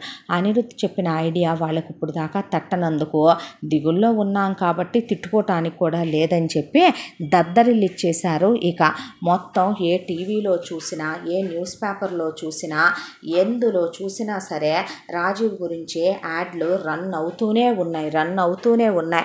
అయితే వాళ్ళు వీళ్ళు ఫోన్లు చేసి మీ అబ్బాయిలాగే ఉన్నాడని చెప్పటం, అక్కడ దాకా వెళితే అతను రాజీవ్ కాక నిరుత్సాహంతో తిరిగి రావటం, ఏ బెల్లు కొట్టినా ఎవరు వచ్చి బెల్లు మోగించినా ఆశగా చూసేదే అపర్ణ. అటే అమృతకి కడుపు తరుక్కుపోయేది. దేవుడి దగ్గర పూజ చేసుకుంటూ త్వరగా మా మరిది తిరిగి రావాలి, ఎక్కడున్నా మా మరిది హెల్దీగా ఉండాలి, మా తోడుకోళ్ళు త్వరగా కోలుకోవాలి, మా ఇంట్లో ఇదివరకటి సంతోషాలు తిరిగి రావాలి దేవుడా అనే పాప మా అమ్మాయి కూడా భయపడిపోయి రోజు కళ్ళమ్మటి నీళ్లు పెట్టుకునేదే. మళ్ళీ ఏదైనా జరిగితే తీసుకునేంత ఇది అపర్ణ గుండెకి నిజంగానే లేదు. అమ్మా నాన్న పోతే తట్టుకుందే ఈ కుటుంబం ఉందనే ధైర్యంతో తను ఇప్పుడు రాజీవ్కి ఏమన్నా అయిందంటే అపర్ణ చేతికి దక్కుద్దనే నమ్మకం కూడా లేదని సువర్ణ భయపడిపోతూ ఉండేదే. ఆ అమ్మాయి కోసమని ఫ్రూట్స్ తెస్తూ, ఇష్టమైనవి తెస్తూ, సువర్ణ అయ్యి వండి పెడుతూ అపర్ణకి ప్రతిరోజు కూడా వచ్చే అనిరుద్ ధైర్యాన్ని చెప్తున్నా, ఎలా ఉంది డాక్టర్ గారు అంటే, ట్రీట్మెంట్ చాలా స్లోగా ఉందండి, నేను ఇవ్వటం అయితే ఇస్తున్నాను కానీ తను రియాక్ట్ అవ్వట్లేదు, తన్ని ఎలాగైనా నార్మల్ చెయ్యకపోతే తను ఇలాగే ఉండి ఇలాగే ఆలోచించుకుంటే హార్ట్ స్ట్రోక్ కూడా వచ్చే ప్రమాదం ఉంది అని చెప్పాడు అనిరుద్. బయటకు వస్తోంది కానీ ఎవరు బెల్లు కొట్టినా ఆ తలుపు వైపు అలాగే చూస్తోంది. చిన్ననాటి క్షణాలు ఒకటి కాదు ప్రతిదీ గుర్తొస్తున్నాయి. చిన్నప్పుడు ఎల్కేజీలో వేలు పట్టుకున్న స్నేహం అక్కడి నుంచి పీజీ వరకు పవిత్రంగా ఉంది ఇద్దరి మధ్య. ఆ ప్రేమ కూడా స్నేహం మాటున అలా ఉండిపోయింది. ఆ స్నేహమే బాగుందని ప్రేమను కూడా చెప్పుకోని క్షణాలు, ఆ తర్వాత ప్రేమని చెప్పటం, ఆ తర్వాత అమ్మా నాన్నలు ఒప్పుకోవటం, ఎంగేజ్మెంట్ అయిపోవటం, ఎన్నో సంతోషాలు, ఎంతో ప్రేమించుకున్నారు. ఆ తర్వాత పెళ్ళైన తర్వాత ఏ రోజు కష్టం బాధ అంటే తెలియకుండా చూసుకున్నాడు రాజు. అలాంటిదే ఎలా తను లేకుండా తను బ్రతకగలుగుతుంది, అసలు ఎలా తన గుండె కొట్టుకుంటోంది అనేది ఒక దిగులు, ఒక బాధ, ఒక ఆవేదన ప్రతి క్షణం నరకంలా అనిపిస్తోంది. పోదామా, రాజు అనాథ అయిపోతాడా, తిరిగి వస్తాడా, ఒంటరైపోతాడా, పోనీ బ్రతుకుదామా, ఏది తన భర్త జాడా, ఎవరు బెల్లు కొట్టినా పిచ్చిదానిలాగా అలా తలుపు వైపే చూసి ఆ ఎదురు చూపులో ఒకరోజు కాదు, 2 రోజులు కాదు, ఇలా 6 నెలల కాలం గడిచిపోయింది. అపర్ణ హెల్త్ రోజు రోజుకి డేలా పడిపోతోంది. దాంతో దిగులు పట్టేసుకుంది ఒకవైపున ఇంట్లో వాళ్ళందరికీ కూడాను. ఇహ ఇలా కాదని చెప్పి అనిరుద్ రోజు వచ్చినట్టే వస్తే సువర్ణ డాక్టర్ గారితో ఇంటిల్లపాదికి కూడా మంచి పరిచయం ఏర్పడింది, మంచి స్నేహం ఏర్పడింది. తీసుకో బాబు అని తినడానికి ఏదో ఇస్తే, పర్లేదండి మేము శుభ్రంగానే చేస్తామయ్యా, మేము ఫలానా క్యాస్ట్ అని చెప్తే, అయ్యో ఆంటీ ఎందుకు అలా అనుకుంటారు మీరు, అలాంటిదేమీ లేదు అని చేతిలోకి తీసుకున్నాడు తినడానికి. అలా వీళ్ళ ఫ్యామిలీలో ఒక మెంబర్ అయిపోయాడు అనిరుద్. మంచి బాండింగ్ ఏర్పడింది. ఇక ఎక్కువ టైం స్పెండ్ చేయడం మొదలుపెట్టాడు వీళ్ళింట్లోనే. నేను ఏ రోజు ఎవరిని ఏది అడగలేదు డాక్టర్, నా తోబుట్టువు లాంటిది అపర్ణ, మీకు ఎంతైనా రుణ రుణపడి ఉంటాం.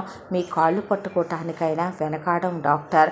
మా అపర్ణని మళ్ళీ మామూలు చేసి మాకు అప్పగించరు అని అడిగారు ఇంటిల్లపాది. చాచా ఏం మాటలవి అని అనిరుద్ అపర్ణ దగ్గర కూర్చుని చిన్నప్పటి ఫోటో ఆల్బమ్స్ తీయించి ఆ ఆల్బమ్స్లో తను రాజీవు చేయి పట్టుకొని ఫ్యాన్సీ డ్రెస్ కాంపిటీషన్లకు వెళ్ళిన ఇద్దరు కలిసి స్పీచ్లు ఇచ్చిన వీడియోలు, ఆ తర్వాత స్పోర్ట్స్లో ఇద్దరు కలిసి పార్టిసిపేషన్ చేసిన, అలా ఆ తర్వాత వాళ్ళ ఎంగేజ్మెంటు, వాళ్ళ పెళ్ళి, ఆ తర్వాత వాళ్ళు హ్యాపీగా ఉన్న క్షణాల్లో దిగిన ఫోటోలు అవన్నీ చూసిన తర్వాత మరి మీరు ఇలాగే ఉంటే అతను తిరిగి వచ్చాడు అనుకోండి, వచ్చినప్పుడు మీరు ఇలా అయిపోయారని అతనికి ఏమైనా అయితే అనేసరికి అందే అపర్ణ. అవును కదా, మరి అతను బ్రతికే ఉన్నాడు కదా, ఆ రోజు పోలీసులు చూపించిన డెడ్ బాడీ రాజీవ్ది కాదు కదా అపర్ణ. మరి తను అంతగా ఇష్టపడ్డ అమ్మాయి ఇలా అయిపోతే రాజీవ్ తీసుకోగలడా మరి అని అడిగితే లేదు, తను తట్టుకోలేడు. మరి నువ్వు ఇలా ఉండొచ్చా అని చెప్తే నీకు ఏ మందులు ఇచ్చినా రియాక్ట్ అవ్వట్లేదంటే నువ్వు వాటిని యాక్సెప్ట్ చేయగలిగి ఉండాలి. నువ్వు కోలుకోవాలని మానసికంగా నువ్వు దృఢంగా ఉండాలి. లేకపోతే ఎంత కాస్ట్లీ మెడిసిన్ ఇచ్చినా అది యూజ్లెస్సే కదూ అయిపోద్ది అని అనిరుద్ చాలా ధైర్యం చెప్పి ఆడవాళ్ళు ఇలా ఉండకూడదని, ధైర్యంగా ఉండాలని ఆ అమ్మాయికి ఎన్నో విషయాలు చెప్పేవాడు ప్రతిరోజు. ఒకవైపున కైలాషు, సువర్ణ, మరొక వైపున శ్రీకాంత్, అమృత వాళ్ళ పుట్టింటి వాళ్ళు వచ్చే అపర్ణతో మాట్లాడుతూ జోకులేస్తూ అసలు రాజీవ్ విషయం గుర్తురానంతగా కూర్చోబెట్టి మాట్లాడుతూనే ఉండేవాళ్ళు. ఇలా ఇంకో 3-4 నెలల కాలం గడిచిపోయాక ఒక రోజున బయట బాగా వర్షం పడుతోంది. అనిరుద్ని ఈరోజు ఉండిపోలే బాబు, ఏం వెళతావు ఇంత వర్షంలో, భోంచేద్దాం రమ్మనమని పిలిచారు సువర్ణ, కైలాష్ వాళ్ళు. అలాగేనని వచ్చి భోజనానికి కూర్చుంటే అపర్ణ కూడా తన వీల్ చైర్లో భోజనం దగ్గరకు వచ్చి రాజీవ్ గుర్తొచ్చాడు. తింటున్నదల్లా ఒక ముద్ద తిన్నాక చేయి కడిగేపోతే ఒక్క నిమిషం అన్నాడు అనిరుద్. నీవి మాత్రమే బాధలని, నువ్వు అనుభవిస్తున్నది మాత్రమే నరకమని నీ మనసుకు అనిపిస్తోంది అపర్ణ. నిజం చెప్పాలంటే బాధను కొలవటానికి ఏ డయామీటర్లు లేవు నాకు తెలిసే. కానీ నీకు ఒక అబ్బాయి కథ చెప్తాను. ఆ కథ విన్న తర్వాత జీవితంలో మోటివేషన్ ఎవరికి అవసరం? నిజం చెప్పాలంటే ఎవరు మూవ్ ఆన్ అవ్వాలి? ఎలా మూవ్ ఆన్ అయ్యి అతను మనిషిలాగా ఉన్నాడో, అతను ఇంకా ప్రాణాలతోనే ఉన్నాడనేది ఒకసారి నువ్వే నాకు చెప్పు అన్న తర్వాత అలా వింటూ కూర్చుంటే ఆ అబ్బాయి పేరు అనిరుద్ అనేసరికి అందరూ అలా చూసేసరికి ఆ అబ్బాయి వాళ్ళ అమ్మ నాన్న ప్రేమించి పెళ్లి చేసుకున్నారు. ఆ అబ్బాయి వాళ్ళ అమ్మమ్మ వాళ్ళు వాళ్ళ అమ్మని వెలివేశారు. వాళ్ళ నాన్నది వేరే క్యాస్ట్ అని. వాళ్ళ నాన్నకి స్థిరచరాస్తులకి, తినటానికి, ఉండటానికి ఏ లోటు లేదు. ఇద్దరివి పెద్ద పెద్ద జాబులు. అయితే కరెక్ట్గా సంతోషంగా జీవితాలు సాగిపోతూ అనిరుద్ పుట్టాడు వాళ్ళ అమ్మ నాన్నలకి. ఆ తర్వాత అనిరుద్కి కరెక్ట్గా ఒక 5 సంవత్సరాల వయసు ఉందన్నప్పుడు అనిరుద్ వాళ్ళ అమ్మ నాన్న ఒక యాక్సిడెంట్లో చనిపోయారు. చిన్నారి అనిరుద్ అలా మిగిలిపోయాడు, ఒంటరిగా, దిక్కులేని వాడిగా, అనాథగా. అమ్మమ్మ తరపు వాళ్ళు మా కూతురే పోయాక వాడు మాకేమవుతాడని వదిలేసి వెళితే నానమ్మ అనిరుద్ చేయి పట్టుకుందే. నానమ్మ తాతయ్య అనిరుద్ బాధ్యత తీసుకొని ఇంటికి తీసుకొచ్చారు. తీసుకొచ్చిన తర్వాత అనిరుద్ని స్కూల్లో జాయిన్ చేసి నానమ్మే అమ్మ అయింది, తాతయ్యే నాన్న అయ్యాడు. ఎంత వాళ్ళు ప్రేమగా చూసుకున్నా ప్రతిరోజు అమ్మ నాన్నలు గుర్తొచ్చి అదే కారులో అనిరుద్ కూడా ఉన్నాడు. అనిరుద్ కళ్ళ ముందే అమ్మ నాన్న పోయారు. ఆ షాక్లో నుంచి అనిరుద్ బయటికి రాలేక రాత్రులు లేచి ఉలిక్కి పడుతూ ఏడుస్తూనే ఉండేవాడు ఆ చిన్ని అనిరుద్. అక్కడి నుంచి కాలచక్ర ప్రవాహంలో రోజులు గడిచిపోతూ అనిరుద్ 10th క్లాస్కి వచ్చిన తర్వాత ఉన్నట్టుండి వాళ్ళ తాతగారు గుండెపోటుతో చనిపోయారు. ఆ తర్వాత అది మరొక షాకు. ఆ నానమ్మ మాత్రమే సర్వస్వం అయిపోయింది అనిరుద్కి. నిజం చెప్పాలంటే ఇల్లు, నానమ్మ, చదువుకోవటం తప్ప వేరే ప్రపంచమే తెలియదు. ఇంటర్లో బైపీసీ తీసుకున్నాడు. ఆ తర్వాత కాలేజీకి వెళ్ళి చదువుకోవటం మొదలుపెట్టాడు. నీట్లో ర్యాంక్ వచ్చింది. ఎంత డబ్బు ఖర్చు పెట్టైనా చదివించడానికి నానమ్మ సిద్ధంగా ఉంది. ఎంబీబీఎస్ చేస్తానన్నాడు. తీసుకెళ్ళి మెడిసిన్లో జాయిన్ చేసింది. అక్కడ ఒక అమ్మాయితో పరిచయం అయింది. చాలా స్వచ్ఛమైన ప్రేమ. ఇద్దరం కలిసి ఎంబీబీఎస్ 5 సంవత్సరాలు, ఎండీ 2 సంవత్సరాలు, 7 సంవత్సరాలు, 2 శరీరాలు కాదు, ఒకటే శరీరం ఒకటే ప్రాణం అన్నంతగా ప్రేమించుకున్నాం. ఆ ప్రేమలో ఏ రోజు కూడా తనతో సెక్షువల్గా ఇంటిమేట్ అయ్యింది లేదో. ముద్దులు, హగ్గులు, ఎంతో ప్రేమ, ఎంతో అనురాగం, ఎంతో ఆప్యాయత. అమ్మా నాన్న లేని అనిరుద్ అలేఖ్యలో అమ్మని చూసుకున్నాడు, నాన్నని చూసుకున్నాడు, తాతని చూసుకున్నాడు, స్నేహితుల్ని చూసుకున్నాడు, బంధువులు చుట్టాలని చూసుకున్నాడు. చిన్నప్పటి నుంచి అనిరుద్ ఇంట్రోవర్ట్ కాబట్టి తన చుట్టూ ఉన్న ప్రపంచంలో నచ్చిన వాళ్ళతో తప్ప ఎవరితో క్లోజ్గా ఉండలేడు. ఆ అలవాటు లేదు. అలేఖ్యే ప్రపంచం, అలేఖ్యే సర్వస్వం అనుకొని బ్రతుకుతున్న అనిరుద్ధే ఎండీ అయిపోయింది. ఆ తర్వాత చాలా పెద్ద హాస్పిటల్లోనే ఇద్దరికి డాక్టర్స్గా జాబ్స్ వచ్చాయి. వచ్చిన తర్వాత నానమ్మకి ఎలా ప్రేమించుకుంటున్నాం అనే విషయం చెప్తే అలేఖ్య వాళ్ళు ర్యాంక్ మీద చదువుకునేది తను. చెప్పాలంటే కనుక మిడిల్ క్లాస్ ఫ్యామిలీ, వాళ్ళకి ఏ డబ్బులు లేవో. వాళ్ళతో పోలిస్తే అనిరుద్ వాళ్ళకి పొలాలున్నాయి, స్థలాలున్నాయి, డబ్బు ఉంది, ఆస్తిపాస్తులున్నాయి. అనిరుద్కి అందం ఉంది, చదువు ఉంది, కులం ఉంది, గుణం ఉంది, అన్నీ ఉన్నాయి. అలేఖ్య వాళ్ళ ఫ్యామిలీ ఒప్పుకున్నారు. హ్యాపీగా ఎంగేజ్మెంటు, మ్యారేజు, హనీమూన్లు, ఆ తర్వాత లైఫ్ అంటే ఇలా ఉంటుందా అనేంత ప్రేమ, అంత సంతోషం, అంత అనురాగం, హ్యాపీగా డేస్ గడిచిపోతున్నాయి. వెంటనే పిల్లల్ని కంటే ప్రేమకి ఎక్కడ అడ్డోనని పిల్లల్ని కూడా కనలేదు. నానమ్మను వచ్చి ఉండమంటే నాకు ఇంకా కాస్త ఒంట్లో ఓపికంది నాన్న, నేను వచ్చి మీ పిల్లలు పుట్టగానే మీ దగ్గరికి వచ్చేసి ఉంటానంది నానమ్మ. అయితే ఈలోపు హ్యాపీగా ఇద్దరు హాస్పిటల్కి వెళ్ళి వస్తూ ఉండేవాళ్ళు. అలా వెళ్ళి వస్తూ ఉండగా ఒక రోజున అలేఖ్య నాకు హెల్త్ బాగాలేదందే. ఎంతైనా సరే డాక్టర్ కదా అనిరుద్, అలేఖ్యకి ఏమైందా అని చూసుకున్నాడు. చూసుకుంటే నిజం చెప్పాలంటే తనకి ఇన్నో అవుటు 2 బాగానే ఉన్నా సరే బాగాలేదంటుందిగా, డిస్టర్బ్ చేయటం ఎందుకని నువ్వు వెళ్ళు హాస్పిటల్ కంటే సర్జరీ ఉందని అనిరుద్ వెళ్ళిపోయి సర్జరీ ఫినిష్ చేసిన తర్వాత ఎందుకో పోయిన అమ్మ, నాన్న, తాతయ్య పదే గుర్తుకొచ్చారు. ఉండలేకపోయాడు. ఎందుకో అలేఖ్య ఒళ్ళో పడుకోవాలనిపించింది, ఏడవాలనిపించింది. నానమ్మకు ఫోన్ చేశాడు. నానమ్మకి హెల్త్ బాగాలేదని తెలిసిందే. నానమ్మకి ఏమైనా అయితే అనేదే చాలా పెద్ద దిగులు అనిపించింది. వయసు కదా, ఒకవైపున వార్ధక్యం వస్తోంది, ఎంత కాస్ట్లీ మెడిసిన్స్ వాడినా బాడీ కూడా సపోర్ట్ చేయాలిగా అనిపించింది. ఇంటికి బయలుదేరి వచ్చాడు అనిరుద్. వచ్చేసరికి అనిరుద్కి అలేఖ్యకి ఇద్దరికి బెస్ట్ ఫ్రెండ్, డీప్ ఫ్రెండ్ అయినటువంటి కుమార్తో అలేఖ్య బెడ్రూమ్లో న్యూడ్గా ఒకే బెడ్షీట్లో ఇద్దరు చాలా క్లోజ్గా ఇంటిమేట్ అవుతూ కనపడ్డారు. అనిరుద్ కళ్ళల్లో రక్త కన్నీరు అలా తిరిగిపోయింది. డోర్ దగ్గరికి లాగేశాడు. వచ్చి హాల్లో కూర్చున్నాడు. కుమార్ మాత్రం లేచి బట్టలేసుకొని వాళ్ళ పని అయిన తర్వాతనే బయటకు వచ్చారు. ఫ్రెష్ అయ్యి ఇద్దరు వచ్చిన తర్వాత ఎదురుగా కూర్చున్నారు ఇద్దరు. అలేఖ్య అంటే నాకు ఫస్ట్ నుంచి ఇష్టమని, మేమిద్దరం ఇంటర్లో కూడా క్లాస్మేట్స్ అని, నేను తనకు ప్రపోజ్ చేశానని, అప్పుడు తను నన్ను కాదందని, ఆ తర్వాత నువ్వు ఎంబీబీఎస్లో చెప్పాక ఓకే చేసిందని, ఇంటర్ నుంచే తన మీద ఉన్న నా ఇష్టాన్ని మేము ఏ రోజు నుంచో ఇద్దరం ఇంటిమేట్ అవుతూనే ఉన్నామని, క్లోజ్ అవుతూనే ఉన్నామని కుమార్ చెప్పుకొచ్చి తను లేనిదే నేను బ్రతకలేను, తను లేనిదే నేను ఉండలేను, కాబట్టి నేను ఇప్పటికి కూడా పెళ్లి చేసుకోకూడదు అనుకున్నా. మా అమ్మ నాన్న పెళ్లి చేసినా సరే దాంతో నేను ఉండలేక, అదిచ్చే సుఖం నాకు సరిపోక అలేఖ్య అంత సుఖాన్ని అది నాకు ఇవ్వట్లేదు అనిపించి దాంతో నేను డివోర్స్ తీసేసుకున్నాను. నాకు అలేఖ్య కావాలనే వాడు ఎంత పచ్చిగా చెప్పాడంటే, ఒక బ్రోతల్ నాకు నచ్చింది, డైలీ నేను ఈ బ్రోతల్ని బుక్ చేసుకుంటాను, నువ్వెటు బ్రోకర్వే కాబట్టి ఈ బ్రోతల్ని ఆల్ టైం ఖాళీగా ఉంచని ఒక విటుడు మాట్లాడినట్టు మాట్లాడాడు నాతో. అలేఖ్య వైపు చూశాను. నేనేం తక్కువ చేశాను నీకు అని అడగాలనే మాట నా నోట్లో నుంచి ఇంకా నా పెదవులు దాటి బయటికి రాకముందే అలేఖ్య ఒక్కటే మాట అంది, నీకన్నా అన్నిట్లోనూ కుమార్ బెటర్ అనిపించాడో, బెస్ట్ అనిపించాడో. ఒక రకంగా చెప్పాలంటే నువ్వు స్లోగా ఉంటావు సెక్షువల్ లైఫ్లో కూడా, బట్ కానీ కుమార్ అన్నిట్లో కూడా నా హార్స్ పవర్కి తగినట్టుగా ఉంటాడు. మీకన్నా వాళ్ళకి ఎక్కువ డబ్బు ఉందే, నీకన్నా తను నన్ను ప్రేమగా చూసుకుంటాడు, నాకు తనే కావాలనిపిస్తున్నాడు. రోజు నేను నీతో ఇంటిమేట్ అవుతున్నా లేని కంప్లీట్నెస్ అతనితో నేను హాస్పిటల్లో కానీ ఇంటికి పిలిపించుకొని కానీ ఇంటిమేట్ అయితేనే నాకు కంప్లీట్నెస్ వస్తుంది. నాకు నీతో పిల్లల్ని కంటం ఇష్టం లేదు. నువ్వు ఒంటి మీద చేయేస్తున్నా నాకు చిరాగ్గా ఉంటుంది. నీ మొహం చూస్తేనే నాకు అనీజీగా ఉంటుంది. మేమిద్దరం అబ్రాడ్ వెళ్ళిపోదాం అనుకుంటున్నాం.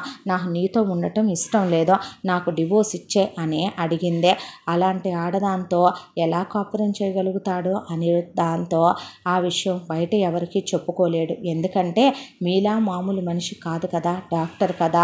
దాంతో మ్యూచువల్కి అప్లై చేసి డివోర్స్ ఇచ్చేశాడు. ఎలిమనీ కింద 5 కోట్లు తీసుకుందే. అక్కడి నుంచి వాళ్ళు అబ్రాడ్ వెళ్ళిపోయారు. నానమ్మ ఈ విషయం తెలిసి హార్ట్ అటాక్ వచ్చి కుప్పకూలిపోయిందే. నానమ్మకి హార్ట్ ఆపరేషన్ చేయించి ఆ తర్వాత జాగ్రత్తగా తన దగ్గరే ఉంచుకుందాం అనుకున్నాడు అనిరుద్. ఉంచుకుందాం అనుకుంటే నానమ్మ కూడా తనేమైనా చేసుకుంటాడనే దాంతో అనిరుద్తోనే ఉండిపోయిందే. ఆ తర్వాత అనిరుద్ డిప్రెషన్లోకి వెళ్ళాడు. సైకాట్రిస్టుల దగ్గరికి వెళ్ళాడు. ఎన్ని సిట్టింగ్స్ తీసుకుంటున్నా వాళ్ళు చెప్పింది ఒకటే, నువ్వు డాక్టర్వే, నీకు మంచి చెడు అని మేము నీకు గైడెన్స్ ఇవ్వడం అంటే అది అస్సలు బాగోదేమో. నువ్వే ఎలాగైనా ఇందులో నుంచి బయటికి రావాలి. స్ట్రెస్ తీసుకోకు, స్ట్రెయిన్ అవ్వకని. దాంతో కావాలనే వర్క్లో బిజీ అయిపోయాడు అనిరుద్. సర్జరీల మీద సర్జరీలో, ఒకవైపున పేషెంట్లు ఓపీ మీద ఓపీ. అసలు ఇంటికే వెళ్ళేవాడు కాదు. వెళ్ళినా నానమ్మ కోసం వెళ్ళేవాడు. ఆ ఇంట్లో ఉండాలనిపించక ఆ ఇల్లు అమ్మేసి వేరే ఇల్లు కొనుక్కున్నాడు. ఆ హాస్పిటల్లో వర్క్ చేయడం ఇష్టం లేక ఇప్పుడు నిన్ను చూసిన హాస్పిటల్లో జాయిన్ అయ్యాడు. ఇలా పేషెంట్లతోనే గడిపేస్తూ నానమ్మను చూసుకుంటూ రోజులు ఎలా తీసుకొస్తున్నాడో. నిజమైన ప్రేమ అనేది అసలు భూమి మీద ఉందా? మనం హానెస్ట్గా ఉంటే ఎందుకు వైఫ్ అండ్ హస్బెండ్లో ఒకళ్ళు కరెక్ట్గా ఉంటే ఇంకొకళ్ళు కరెక్ట్గా ఉండరు అనే దుఃఖం, బాధ. నిజాయితీగా ప్రేమించే ఆడవాళ్లే భూమి మీద లేరా అనుకుంటున్న అనిరుద్ కళ్ళకి ఈ అపర్ణ నిజంగానే ఒక ఏంజెల్లా కనపడిందే. రాజు ఉన్నాడా లేడా అంటే అతను ఉన్నాడు, ఉండాలి కూడా. అతను ఉన్నాడనే నీకు నీ మనసుకి దేవుడు అంతగా తెలియచేస్తున్నాడో అతని కోసం ఎదురు చూస్తూ ఉన్నావు నువ్వు. కానీ ఇలా ఎవరు ఎదురు చూపులు చూస్తూ కూర్చుంటున్నారు ఈ రోజుల్లో? మొగుడు పోతేనే 4 రోజులు తిరగకుండా ఇంకో పెళ్లి చేసుకుందాం, పెళ్ళాం పోతే 10 రోజులు తిరగకుండా ఇంకో పెళ్లి చేసుకుందాం అనుకునే రోజులు ఇవే. అలాంటిదే నీ భర్త సంవత్సరానికి వచ్చినా, 10 ఏళ్ళకు వచ్చినా, 100 ఏళ్ళకు వచ్చినా ఎదురు చూసేంత గొప్ప సహృదయరాలివి నువ్వు. నీలాంటి భార్యను పొందిన అతను అదృష్టవంతుడు కాదా? నా జీవితంలో ఉన్నదానికన్నా నీ జీవితంలో ఎక్కువ బాధలు ఉన్నాయా? మీ అమ్మా నాన్న నిజం చెప్పు పోయారని నువ్వు బాధపడుతున్నావు. కానీ మీ అమ్మా నాన్న నీ లైఫ్లో నీ ఇంజనీరింగ్ అయిపోయేంత వరకు ఉన్నారు. మరి అనిరుద్ లైఫ్లో వాళ్ళ అమ్మా నాన్న వాడి 5 ఏళ్ల వయసులోనే పోయారు కదూ. మరి వాడేమనుకోవాలంటావు? నీకు ఈ కుటుంబం అంతా అండగా తోడుగా ఉంది. అనిరుద్కి ఇప్పుడు ఎవరున్నారు? నానమ్మ పోతే మళ్ళీ అనాథే కదూ, ఒంటరి వాడే కదూ అని అంటూ ఉండగా వీళ్ళందరూ తినేవాళ్ళు ముద్దలు కూడా నోట్లోకి వెళ్ళక కళ్ళల్లో నీళ్లు తిరిగిపోయినాయి. అపర్ణకి ఏడుపు వచ్చిందే. వెక్కి వెక్కి ఏడ్చేసిందే. కళ్ళు తుడిచాడు లేచి అనిరుద్. చూసావా, ఒకళ్ళ బాధతో పోల్చుకుంటే మన బాధ తక్కువ అనిపిస్తుంది. ఎప్పుడూ అంతే, ఒక గీత పక్కన మనం ఇంకో గీత గీస్తే ఆ గీత చిన్నదిగా అయిపోతుంది. ఇప్పుడు నువ్వు బాధపడేది కూడా అలాగే ఉంది. నార్మల్ అవ్వాలి అపర్ణ. రాజు హ్యాపీగా తిరిగి రావాలని మనస్ఫూర్తిగా కోరుకుంటుంది. నువ్వు అనవసరంగా బాధపడి నీ హెల్త్ నాశనం చేసుకోకు ప్లీజ్ అని చెప్పాడు అనిరుద్. ఆ రోజు నుంచి డాక్టర్ మీద ఇంకా రెస్పెక్ట్ పెరిగిందే. వాళ్ళ ఇంట్లో ఒక అబ్బాయి అయిపోయాడు. అతను రావటం, అపర్ణ దగ్గర కూర్చోవటం, ఫ్యామిలీ అంతా కలిసి బయటకు వెళ్ళేటప్పుడు తను వెళ్ళటం, తనకు కూడా ఒక మంచి ఫ్యామిలీ దొరికిందనిపించింది వీళ్ళ వల్ల. ఇలా రోజులు గడిచిపోతూ ఉండగా మెల్లమెల్లగా అపర్ణ కోలుకోవటం, మెడిసిన్స్ వర్క్ చేయటం స్టార్ట్ అయిందే. అలా ఒకవైపున పూజలు, యజ్ఞాలు, యాగాలు, హోమాలు ఆ అమ్మాయి కోలుకోవాలనే సువర్ణ కైలాష్ జరిపిస్తుంటే శ్రీకాంత్ ఫిజియోథెరపిస్టుల్ని పిలిపించమని అనిరుద్ చెప్తే, ఒకవైపున అమృత తోడుకోడల కోసం వ్రతాల మీద వ్రతాలు చేస్తూ ఒకవైపున ఆ అమ్మాయి ఇవ్వాల్సిన మోరల్ సపోర్ట్ ఆ అమ్మాయి ఇస్తూ ఇలా మెల్లమెల్లగా లేచి అపర్ణ అడుగులు వేసి నడవటం మొదలుపెట్టింది. ఏదో ఒక రోజుకి తన భర్త తిరిగి వస్తాడో, తన ఎదురు చూపులు ఆ దేవుడు ఊరికినే పోనివ్వడో అని అలా ఎదురు చూస్తూ కూర్చున్నప్పుడు కరెక్ట్గా ఇంకొక వారం రోజుల్లో వాళ్ళ 2nd యానివర్సరీ ఉంది. రాజు వెళ్ళిపోయి కూడా కనిపించకుండా పోయే సంవత్సర కాలం అయిపోయిందే.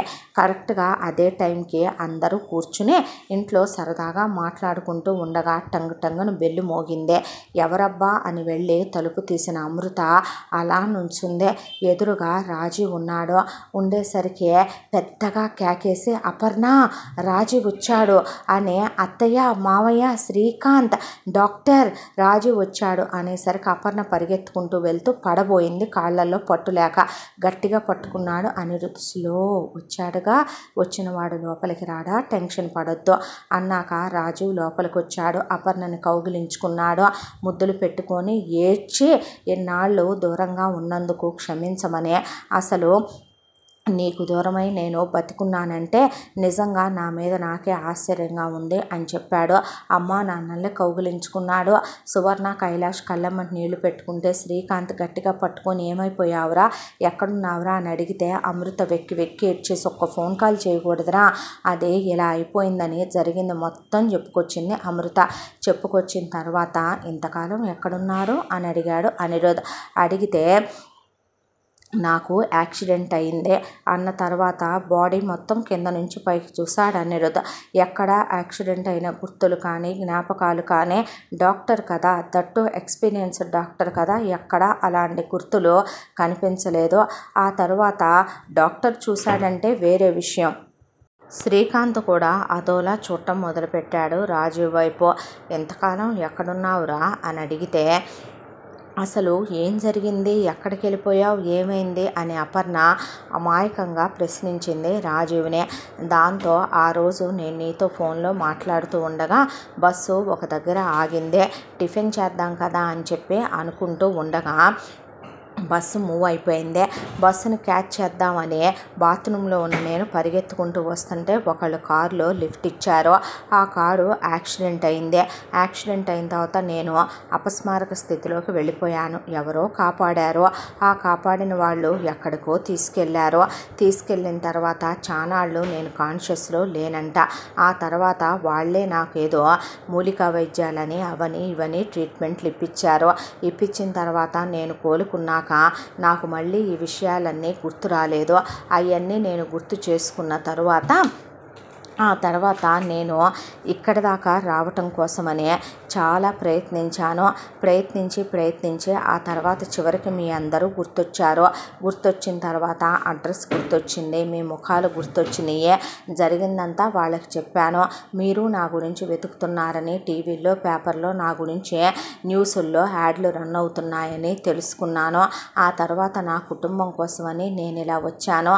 దేవుడు అనేవాడు ఉన్నాడు కాబట్టి నీ కోసం నేను వచ్చానురా, లేకపోతే నేనేమైపోయేవాణ్ణో ఏంటో, నువ్వేమైపోయేదానివో ఏంటో అనేపాటికి అపర్ణ వెక్కి వెక్కి ఏడ్చి అమృత దేవుడు ఉంటాడో ఎక్కడికి వెళ్తాడో అందుకే నిన్ను జాగ్రత్తగా చేర్చాడని తోడుకోడళ్ళిద్దరూ పూజ గదిలోకి వెళ్ళారు.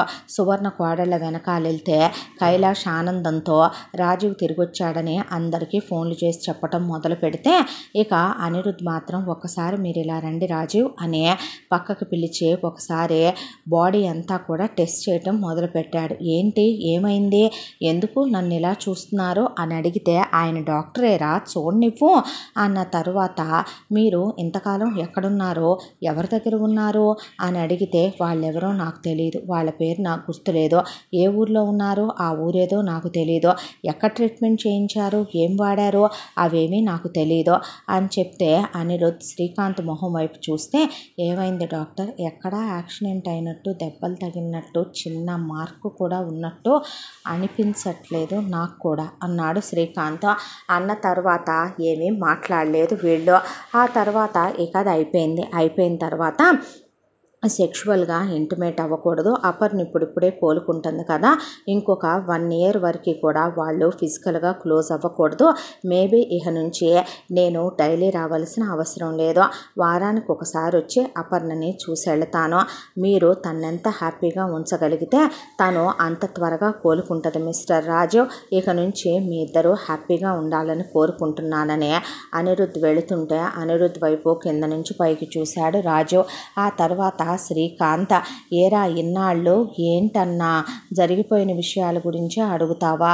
ఇన్నాళ్ళ నుంచి మీ మధ్య లేను కదా, తిరిగి వచ్చాను కదా వదిన, నాకు ఇవి అవి అంటే ఇష్టం కదా. అమ్మ నువ్వు వండి పెట్టవేంటి వదిన, నువ్వు నాతో ఎన్నాళ్ళయింది మాట్లాడక.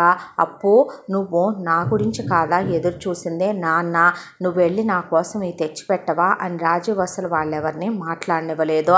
ఇలా ఇంకొక వారం రోజుల్లో యానివర్సరీ ఉందనంగా అపర్ణ కూర్చొని, అక్క నా కోసం నువ్వు శారీస్ తెప్పించవా, అలాగే రాజీవ్కి నాకు బట్టలు కొనరా, మామయ్య మా యానివర్సరీ చాలా గ్రాండ్గా చేయవా, అత్తయ్య మా కోసమని ఆ రోజు నేను వ్రతం చేసుకుంటాను, అందరినీ పిలవ్వా, మామయ్య హోమం చేయించరా, బావా నా కోసమనే యానివర్సరీ ఫంక్షన్ గ్రాండ్గా ఏర్పాటు చేయవా, నీ కోసం అన్నీ రెడీగా ఉంటాయి తల్లి అని చెప్పారు. వాళ్ళ మనసు కోడలు అలా సంతోషంగా ఉండటం చూసి వాళ్ళ గుండెలు నిండిపోయినాయి. డాక్టర్తో సహా అందరినీ పిలవండి అందే అపర్ణ. అలాగేనమ్మా అని అమృత వాళ్ళ అమ్మ నాన్నల్నే, ఇక సువర్ణ చుట్టాలనే, కైలాష్ తరపున ఫ్రెండ్స్ని, శ్రీకాంత్ ఫ్రెండ్స్ని, అమృత తరపు వాళ్ళని అందరినీ పిలిచి గ్రాండ్గా సెలబ్రేషన్స్ ఏర్పాట్లు చేస్తే అనిరుద్ కూడా అక్కడికి వచ్చాడు. అందరూ వచ్చారు, చాలా పెద్ద పెద్ద వాళ్ళని కూడా వీళ్ళకి తెలిసిన వాళ్ళందరినీ పిలిచారు.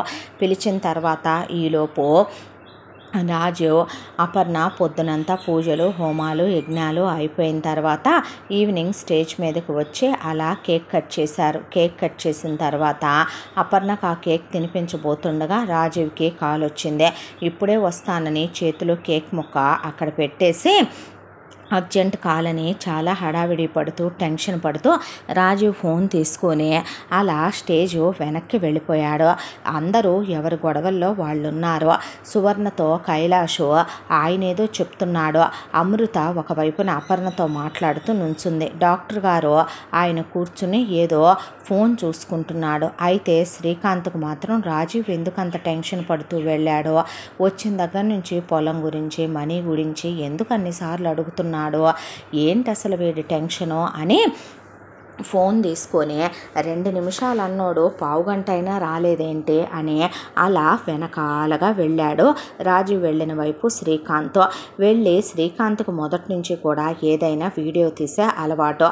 రాజు ఫోన్ మాట్లాడుతుంటే, అదేరా నీకు, నువ్వు నా బెస్ట్ ఎవర్ బెస్టెస్ట్ ఫ్రెండ్వి కదరా, నీతో నేను జరిగిన విషయం నీకు కొంతవరకు తెలుసు కదా, మిగతాదంతా చెప్పాలని చెప్పి ఫోన్ ట్రై చేస్తుంటే రాస్కెల్ ఫోన్ ఎత్తవే అని రాజీవ్ అంటూ రాజీవ్ స్పీకర్ ఆన్ చేసి పట్టుకున్నాడు ఫోను. ఎవరూ లేరులే ఏముందో మాట్లాడుకోవటానికి అన్నంత ఫ్రీగా మాట్లాడుతుంటే శ్రీకాంత్ అక్కడే దూరంగా నిలబడి ఫోన్లో వీడియో ఆన్ చేసి పట్టుకున్నాడు. పట్టుకుంటే, ఒరే నీకో విషయం చెప్పనా, లైఫ్లో బిందాస్గా బ్రతకాలనుకున్నా, కోట్ల మీద నడవాలనుకున్నా, లైఫ్ని ఓ రేంజ్లో ఎంజాయ్ చేయాలనుకున్నా, అయితే ఇలాంటి వరస్ట్ అమ్మా నాన్నలకి పుట్టాల్సి వచ్చిందే. వీడి బతుకంతా కూడా ఓ ప్రైవేటు ఉద్యోగం చేస్తూ వీడి తెచ్చే ముష్టితో పడి పడి చదువుకుంటూ బ్రతకాలి, అదొండి పెట్టే ఆ చెత్తే తినాలి. ఒక 5 స్టార్ హోటల్లో ఒక రోజు ఉండి ఎంజాయ్ చేయటానికి కూడా లైఫ్లో ఏది జరగని బ్రతుకులు మావే. ప్రతి దానికి కూడాను ఎవరో ఒకళ్ళు ఖర్చులు తగ్గించుకొని ఏదో ఒక ఖర్చునే అక్కడితో సరిచేసుకుంటూ బ్రతికే మిడిల్ క్లాస్ ఫ్యామిలీలరా. దాంతోనే చిరాకు వచ్చింది, అసహ్యం వేసింది. అంతా దాంట్లో పెద్దోడు తెగ ర్యాంకుల మీద చదివి ఎంటెక్లో సీటు తెచ్చుకున్నాడు, అయిపోయింది, చదువు ఉద్యోగం తెచ్చుకున్నాడు. ఆ తర్వాత వాడికి తగిన దాన్ని దేన్నో ఇక ఒక దాన్ని చూసి చేసుకున్నాడు, కట్నాలు కానుకలు లేకుండా. నా వరకు నాకు ఒక్కటే అనిపించింది, క్యాలిక్యులేట్ చేసి చూసుకున్నాను ఆ రోజు. ఈ అడుక్కు తినే బతుక్కి నేను డైరెక్ట్గా కట్నాలు కానుకలు అంటూ వెళ్తే నా బతుక్కి ఎటు వెనకాల ఏముంది, ఎవడైనా ఈయటానికైనా ఉన్న ఇల్లు ఒక 1 CR ఉంటుంది, అది అమ్మితే మహా అయితే కనుక ఒక 50 lakhs నాకు, ఒక 50 lakhs పెద్దోడికి వస్తాయి. ఇలా అనుకుంటే ఆ రోజు నాకు అపర్ణ రైట్ చాయిస్ అనిపించింది. కత్తి బంతి లాంటి ఫిగరు, చూడటానికి అందంగా ఉంటుంది. అదే దానికి తోడు రోజుకి ఎన్నిసార్లు దాంతో స్పెండ్ చేసినా కూడా బోర్ కొట్టని ఫిగరు. అమాయకురాలు, నేనంటే పడి సొచ్చుద్దే.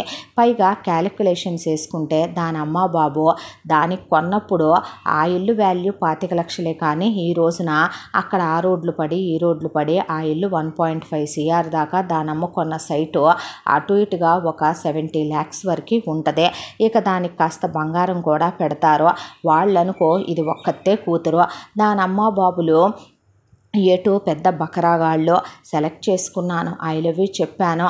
అది నా మీద అంతలవు పెంచుకుందని నాకు తెలియదు. ఓకే చేసిందే. చేసిన తర్వాత ఇక ఎంగేజ్మెంట్ అయిన తర్వాత దేవుడు నా చేతికి మట్టంటకుండా అనవసరమైన బరువు బాధ్యతలు నేను మోయకుండా దానమ్మ బాబుల్ని పైలోకానికి తీసుకెళ్ళాడు.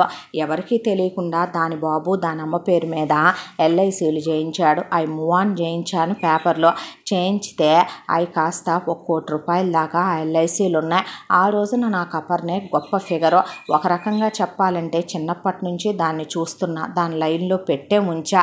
దాన్ని ఎవరికి కూడా ప్రపోజ్ చేయనివ్వకుండా, దానికి ఎవడూ చెప్పనివ్వకుండా నేను దాని చుట్టూ ఒక సర్కిల్ గీసుకుంటూ వచ్చేసాను. దాని వరకు ఒక మగాడంటే నేను, బాయ్ అంటే నేను, ప్రపంచం అంటే నేను అన్నట్టుగా తయారు చేసుకుంటూ వచ్చాను. దాన్ని నా మంచితనం అనే దాంతో పెట్టుకుంటూ వచ్చి ఈ రోజుల్లో 100కి 90% ఆడే క్యారెక్టర్లెస్ అయ్యే.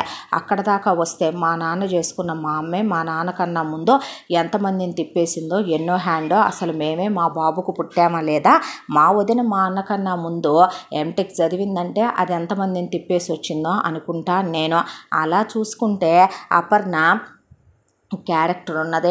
కాస్త దానికి మా వదినలాగా బొక్కా పకీర్ది కాదు, బిచ్చం ఎత్తుకునేది కాదు. 4 రూపాయలు దాని ద్వారా నాకు డబ్బులు కూడా కలిసి వస్తాయి. దాంతోనే దాన్ని చాలా తొందరపడి పెళ్లి చేసుకున్న. లైఫ్ బిందాస్గా ఎంజాయ్గా గడిచిపోతూ శృంగారంలో స్వర్గ సుఖాలని దాంతో అనుభవించడం మొదలుపెట్టా. ఇకప్పుడు నా లైఫ్లో ఉంది అదే కాబట్టి ఇక నా లవ్ అయినా లేదంటే కనుక నాకు అన్ని విధాలుగా సుఖాన్నిచ్చే ఒక ఆడదైనా అదే. పిల్లల్ని కనాలన్నా కూడా ఏదో బతుక్కి క్యాలిక్యులేషన్లే తెలుసారా. పెద్దోడు పిల్లల్ని కనాలంటే రూపాయి పోగు చేసుకొని ప్రమోషన్ల కోసం ఎదురు చూస్తూ, ఇక వాడు ఆ డబ్బులు పోగయ్యాక కొంప కొనుక్కున్నాక అప్పుడే పిల్లల్ని కనాలని అన్నీ మూసు కూర్చున్నాడు వాడు కూర్చున్నప్పుడు మా శ్రీకాంత్ గాడు నేను పిల్లల్ని కనాలంటే ఇదేమో మనకు కూడా రెస్పాన్సిబిలిటీస్ ఉన్నాయి కదా, అత్తయ్య మామయ్య మీద మనం డిపెండ్ అవ్వకూడదు కదా, మనం కూడా అలాగే 4 రూపాయలు వెనకేసుకోవాలి, అప్పుడే మన లైఫ్లో మనం కూడా పిల్లలనేది ఆలోచిద్దామందే అపర్ణ. దాంతో ఏదో బతుకు చిరాకు అనిపించేదే నాకు. ఒక ట్రిప్పుకు వెళితే అలా విసిరి పడేస్తే ఓ 25-30 లక్షలు ఖర్చు పెట్టాలనిపించేదే. అదే టైంలో నా లైఫ్లోకి సుకన్య వచ్చింది. సుకన్యకి దానికి పెళ్ళయింది. హస్బెండ్కి వేరే వాడితో అది బెడ్రూమ్లో దొరికిపోయి రెడ్ హ్యాండెడ్గా దానికి వాడికి డివోర్స్ అయినా ఎలుమని దిట్టంగానే కొట్టుకొచ్చింది. అదే దానికి నాకు అనుకోకుండా ఇన్స్టాగ్రామ్లో పరిచయం. ఆ తర్వాత అది నా మీద తెగ మోజు పడిందే. నా మీద ఎంతైనా స్పెండ్ చేసేది, పెర్ఫ్యూమ్స్ అని బట్టలని అవని ఇవని. దానికి అది అడిగింది ఒకటే, దానికి సుఖాన్ని ఇమ్మనమనే. ఇక ఆఫీసు ట్రిప్పులు అవి ఇవి అని చెప్పి వెళ్ళి దాంతో లైఫ్ను రేంజ్లో ఎంజాయ్ చేసి ఎప్పుడూ తాగననుకున్న మందు తాగాను, ఎప్పుడూ తిరగననుకున్న ఊళ్ళు తిరిగాను. ఇక అదైతే గనక ఒక 100 మంది బ్రోతల్స్ని ఒకే దగ్గర పెడితే ఎలాంటి సుఖం ఇస్తారో అది సిగ్గనేదే విడిచేసి అది బీచుల్లో కూడా నగ్నంగా అక్కడే డైరెక్ట్గా అది ఇంటిమేట్ అయిపోద్ది. అలాంటి ఆడదదే. నాకు కావాల్సింది డబ్బు, లగ్జరీ లైఫ్. అది ఇవ్వడానికైతే అది రెడీగా ఉందే. కాకపోతే అది నన్ను ఒకటి అడిగిందే, ఫుల్ టైం దాంతోనే ఉండమందే. ఇలా మళ్ళీ ఇల్లు పెళ్ళాం అమ్మ నాన్న అన్న వదిన చెత్త చెదారం ఉద్యోగం అంటూ నువ్వు వెళ్ళిపోతే నాకు నువ్వు చాలా గుర్తొస్తున్నావు అందే. నేను నిన్ను హ్యాపీగా చూసుకుంటానందే. నా డబ్బులు నీ కాదా అందే. నాకు కరెక్టేననిపించింది. బోరు కొట్టేసింది అపర్ణ. ఏముందరా, రోజు తినే భోజనం అదే కూరలతో కదా, చిరాకు వచ్చేసింది. ఎన్నిసార్లు చూసిన సినిమానే చూస్తాం అనిపించింది. దాంతో ఇప్పుడు డివోర్సు ఇవన్నీ అంటే పెద్ద తలకాయ నొప్పి. మా ముసలోడు ఊరుకోడు. మా పెద్దోడికి నీతులు నిజాయితీలు గుర్తొస్తాయి. అరేంజ్డ్ మ్యారేజ్లో కూడా లవ్ ఉంటుందని నమ్మే చెత్తెదవ మా పెద్దోడు. ఏదో మా ఉదయంతో పెళ్లి చూపుల్లో 10 నిమిషాలు మాట్లాడాడంట. అయ్యే రోజుకు 100 సార్లు గుర్తు తెచ్చుకుంటూ పెళ్ళాన్నే అబ్బో తెగసలు అపురూపమైనటువంటి ఏదో దేవకన్య వీడికి పెళ్ళాంగా దొరికినట్టు వీడి ఫీల్ అయితే, ఏదో పెద్ద గంధర్వ పురుషుడు దొరికినట్టు మా వదిన ఫీల్ అవుద్ది. ఇక మా అమ్మ నాన్నల గురించి అయితే చెప్పాల్సిన విషయం కాదు. ఈ అపర్ణ అసలే ఓవర్ సెన్సిటివ్. దాని అమ్మ బాబు సచ్చారు. ఎంతైనా చిన్నప్పటి నుంచి ఫ్రెండ్ కదా, జాలేసిందే. ఇప్పుడు నేను ఇవన్నీ చెబితే అది గుండె పగిలి సొచ్చుద్దే. పైగా ఈ ఇసుకు, ఈ చిరాకు, చెడ్డోన్ననే ముద్ర వేసుకోవటం ఇదంతా ఎందుకో. కరెక్ట్గా అదే టైంకి ఆఫీస్లో ప్రాజెక్ట్ పడుతుందని, ఆ ప్రాజెక్టు కోసమని చాలామంది పేర్లు లిస్టులో ఉన్నాయని చెప్పాడు మేనేజర్ గారు. వాడిని తీసుకెళ్ళాను. ఖరీదైనటువంటి 4 బాటిల్స్ ఆడికి పడేసా. దాంతోపాటు ఆడొక కలర్ టీవీ అడిగాడు. ఆ కలర్ టీవీ పడేసి ఆడపిల్లలకి ఏదో కావాలంటే ఇప్పించే ఇక ట్రిప్స్కి టికెట్లు వేయించింది సుకన్య. అంతే. వాడు ఆ ప్రాజెక్ట్లో నన్నుండేలాగా పేరు అనౌన్స్ చేశాడు. అక్కడి నుంచి నేను ఆ ప్రాజెక్ట్ కోసం వెళుతున్నట్టుగా ముందు ఇక్కడ ఈ అపర్ణను వదిలించుకొని, నా ఫ్యామిలీని వదిలించుకొని బయలుదేరా. కొంత దూరం వెళ్ళిన తర్వాత ఆ ఫోన్ సిమ్ తో సహా నిప్పుల్లో పడేశాను. అక్కడికి సుకన్య వచ్చింది. సుకన్యతో వెళ్ళిపోయాను నేను. అసలు తిరిగి రాకూడదు అనుకున్నాను. హ్యాపీగా ఉందాం అనుకున్నాను. అయితే కొన్నాళ్ళకి దానికి నేను బోరు కొట్టాను. నాలో ఏముంది అని అడిగింది. అదే, ఎన్నాళ్ళున్నా సరే నేను తిన్న భోజనాన్నే తినలేనందే. నువ్వేమైనా కొత్త సినిమానా అంది. నీ మీద మోజు తీరిపోయింది అంది. దాన్ని చెత్త చెత్తగా కొట్టాను. ఆ తర్వాత అది నన్ను బయటికి గెంటేసిందే. గెంటేసిన తర్వాత చేతిలో అప్పటికే కాస్తే బ్యాంక్ బ్యాలెన్స్ ఉంది. అది వాడుకుంటూ ఉండి ఆలోచించడం మొదలుపెట్టా. నెక్స్ట్ మళ్ళీ ఏం చేయాలి, ఏ కథ చెప్పాలి, ఎలా ఫ్యామిలీలోకి ఎంటర్ అవ్వాలని. వీళ్ళ గురించి ఎంక్వైరీ తీస్తే నాకు తెలిసింది ఏంటంటే వీళ్ళు నన్ను అసహించుకోలేదు. నా గురించి వీళ్ళకి ఎంక్వైరీలో ఏమీ తెలియలేదు. నిజం చెప్పాలంటే గనక మా నాన్నకి ఎందుకు పనికిరాదనుకున్న పొలం ఎకరం 2,20,00,000 చొప్పున పోయిందని, ఆ పొలం అమ్మిన డబ్బులు మా పెద్దోడు తన వాటా కూడా పంచుకోకుండా తెచ్చి మా నాన్నకే ఇచ్చాడని, మా నాన్న పేరు మీద అకౌంట్లో వేశారని, ఇప్పుడు వెళ్ళినా నా షేర్ నాకు ఇయటానికి నా బాబు సిద్ధంగా ఉన్నాడని. ఇక ఇది అపర్ణ ఎవరిదో డెడ్ బాడీ చూపిస్తే అది నాదే అనుకుని దీన్ని పొయ్యే కాలం వచ్చి ఫిట్స్ వచ్చి చచ్చుబడిపోయినాయి అని, నడువులన్నీ దీన్ని కొంపలో పెట్టి ట్రీట్మెంట్ ఇప్పిస్తున్నారని, పెద్దోడు పెళ్ళాం జాబ్ ట్రాన్స్ఫర్ చేయించుకొని ఇక్కడికి వచ్చారని, ఇక్కడికి వచ్చాక కూడా పెద్దోడు దీనికి బాగాలేదని కూడా పిల్లల్ని కనలేదని, నా కోసం ఎదురు చూస్తున్నారని, ఇది ట్రీట్మెంట్లో ఉందని, వీళ్ళు అలా పోలీసులు పోస్ట్ మార్టం చేసి బాడీ నాది కాదన్న తర్వాత నా గురించి వీళ్ళు యాడ్ల మీద యాడ్లు ఇప్పించారని, అక్కడ నేను దొరకపోయేసరికి దిగుల్లో డిప్రెషన్లో ఉన్నారని తెలిసి ఇక అనవసరం అనిపించింది. అలా లెక్కేసుకున్నాను కూర్చొని. ఎలా లేదన్నా నా వాటాకు 20 కోట్లు ఇస్తాడు ముసలోడు. దాంతోపాటు అపర్ణకి దాని అమ్మా బాబులు పెట్టింది మొత్తం కలిపి ఒక 3 కోట్లు 4 కోట్ల దాకా గిట్టుబాటు అవుద్ది. ఇది ఉద్యోగానికి వెళ్ళొద్ది, జీతం నాకే ఇచ్చుద్ది. ఒక ప్రాస్టిట్యూట్ ఇచ్చిన కన్నా ఎక్కువ సుఖాన్నే ఇవ్వగలిగినంత అందగత్తే అదే. ఇప్పుడు ఇక నటించాలి. కాకపోతే ఎంతో ప్రేమ ఉన్నట్టు, అనురాగం ఉన్నట్టు, ఆప్యాయత ఉన్నట్టు ఒక కథ రెడీ చేసుకున్నాను. వచ్చాను. వచ్చి రాగానే మా వదిన శోకాలు పెట్టింది. దాన్ని చొచ్చగొట్టేశాను. మా అన్నగాడు వాడికి చిన్నప్పటి నుంచి కూడా ఏదైనా తీగ దొరికితే డొంకంతా లాగుతాడు కాబట్టి ముందు వాడిని మేనేజ్ చేసుకొచ్చేసాను అపర్ణను అడ్డుపెట్టే. ఆ తర్వాత ఆ బకరా దాన్ని దువ్వేశాను. ఇంటిమేట్ అవుదాం అనుకున్నాను. కత్తిలాగా తయారైంది. అది అసలు అనారోగ్యంతో ఉందంటే నమ్మేలాగా లేదు. కాకపోతే ఒక డాక్టర్ గారు ఎంటర్ అయి ఉన్నాడు ఇక్కడ. వాడు చాలా పెద్ద తెలివైనలాగా ఉన్నాడు. నన్ను కూర్చోబెట్టి చెక్ చేశాడు. చెక్ చేస్తే వాడికి నేను నాకు అపర్ణ కావాలి, అపర్ణ కోసమని వచ్చాను అన్నట్టుగా కథ చెప్పేపాటికి పర్సనల్ విషయాలు మనకెందుకులే అన్నట్లు ఇక వాడు వారానికి ఒకసారి వస్తానని చెప్పి సైడ్ అయిపోయాడు. వాడు నన్ను చెక్ చేస్తుంటే మా పెద్దోడు నన్ను ఎగ్జామిన్ చేస్తూ నుంచున్నాడు. ఎలాగో మొత్తానికి వీళ్ళని ప్రేమలో పెట్టి మొత్తానికి మా అమ్మ బాబుల్ని అపర్ణను అడ్డం పెట్టి వీళ్ళందరినీ నొక్కేసుకుంటూ వచ్చాను. ఆ తర్వాత ఇదిగో ఈ రోజున యానివర్సరీ. ఈ యానివర్సరీ కాస్త అయిపోయిందనుకో, చేసేదేముంది, ఇప్పుడు ఆ డబ్బుల్లో షేర్ తీసుకోవటం, మళ్ళీ ఒక జాబ్లో జాయిన్ అవ్వటం, లేదంటే కనుక ఏదైనా బిజినెస్ పెట్టుకోవటం. వీళ్ళందరి చేత చేయించుతాం, మనం చేస్తామా, వచ్చే ప్రాఫిట్లు మాత్రం చెరుసగం తీసుకుంటాం. నాకు ప్లాన్ ఉంది, పెద్దోడితో సహా కలిపి ఆ బిజినెస్ పెడదాంలే. పెట్టి చాకిరి పెద్దోడు పెళ్ళాం అపర్ణ మా ముసలోడు చేస్తారు. ఇల్లు పిల్లలు మిగతా విషయాలు మా ముసలిది చూసుకుంటుంది. పై ఎత్తున మనం లగ్జరీ లైఫ్ని ఎంజాయ్ చేస్తూ నచ్చిన గర్ల్స్ని పిలిపించుకొని ఏ 5 స్టార్ హోటల్లోనూ ఎంజాయ్ చేసి వచ్చినా ఆ విషయం వీళ్ళకి తెలీదు. దీనికి ఒక 2 పిల్లల్ని ప్రసాదిస్తే ఇది కుక్కల్లే పడుంటుంది. దాంతోనే ఇంకా బయటుండి మాత్రం చేసేదేముందని తిరిగి వచ్చానురా నేను అన్న తర్వాత సరే సరే వచ్చి చాలాసేపు అయింది, మళ్ళీ వీళ్ళకి అనుమానం వచ్చింది. ఇప్పుడేంటి నీకు ఒక 50 లక్షల రూపాయలు డబ్బులు కావాలి అంతేగా, ముందు నాకు సెట్ అవ్వనే, ఆ తర్వాత నువ్వు అడగకుండానే 50 కాదు 1 కోటి ఇస్తాను, మళ్ళీ నువ్వు నాకు తిప్పి ఇవ్వాల్సిన అవసరం కూడా లేదు, ఓకేనా అని చెప్పి రాజు ఫోన్ పెట్టేశాడు. అంతా విన్న శ్రీకాంత్ నాన్ పడిపోయాడు. ఆ తర్వాత శ్రీకాంత్ తిరిగి వచ్చాడు.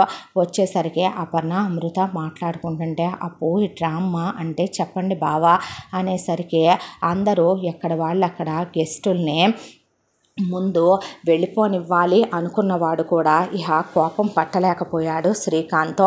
అమ్మ నిన్ను నేను చిన్నప్పటి నుంచి చూస్తున్నాను, నా సొంత తోబుట్టు అనే అనుకున్నాను. ఇప్పుడు నేను నీకు ఒక భయంకరమైన నిజం చెప్పబోతున్నాను. నువ్వు ఆ నిజాన్ని తీసుకోవాలి. నీ ఆరోగ్యం నువ్వు నాశనం చేసుకోనని నాకు మాట ఇవ్వు, నువ్వు ధైర్యంగా ఉంటానని. నీకెప్పుడు నీ పుట్టింటి వాళ్ళగా నీ కుటుంబంగా మేము తోడుంటాం. డాక్టర్ ఎప్పుడు ఒక మంచి స్నేహితుడిగా నీకు తోడుగా ఉంటారు.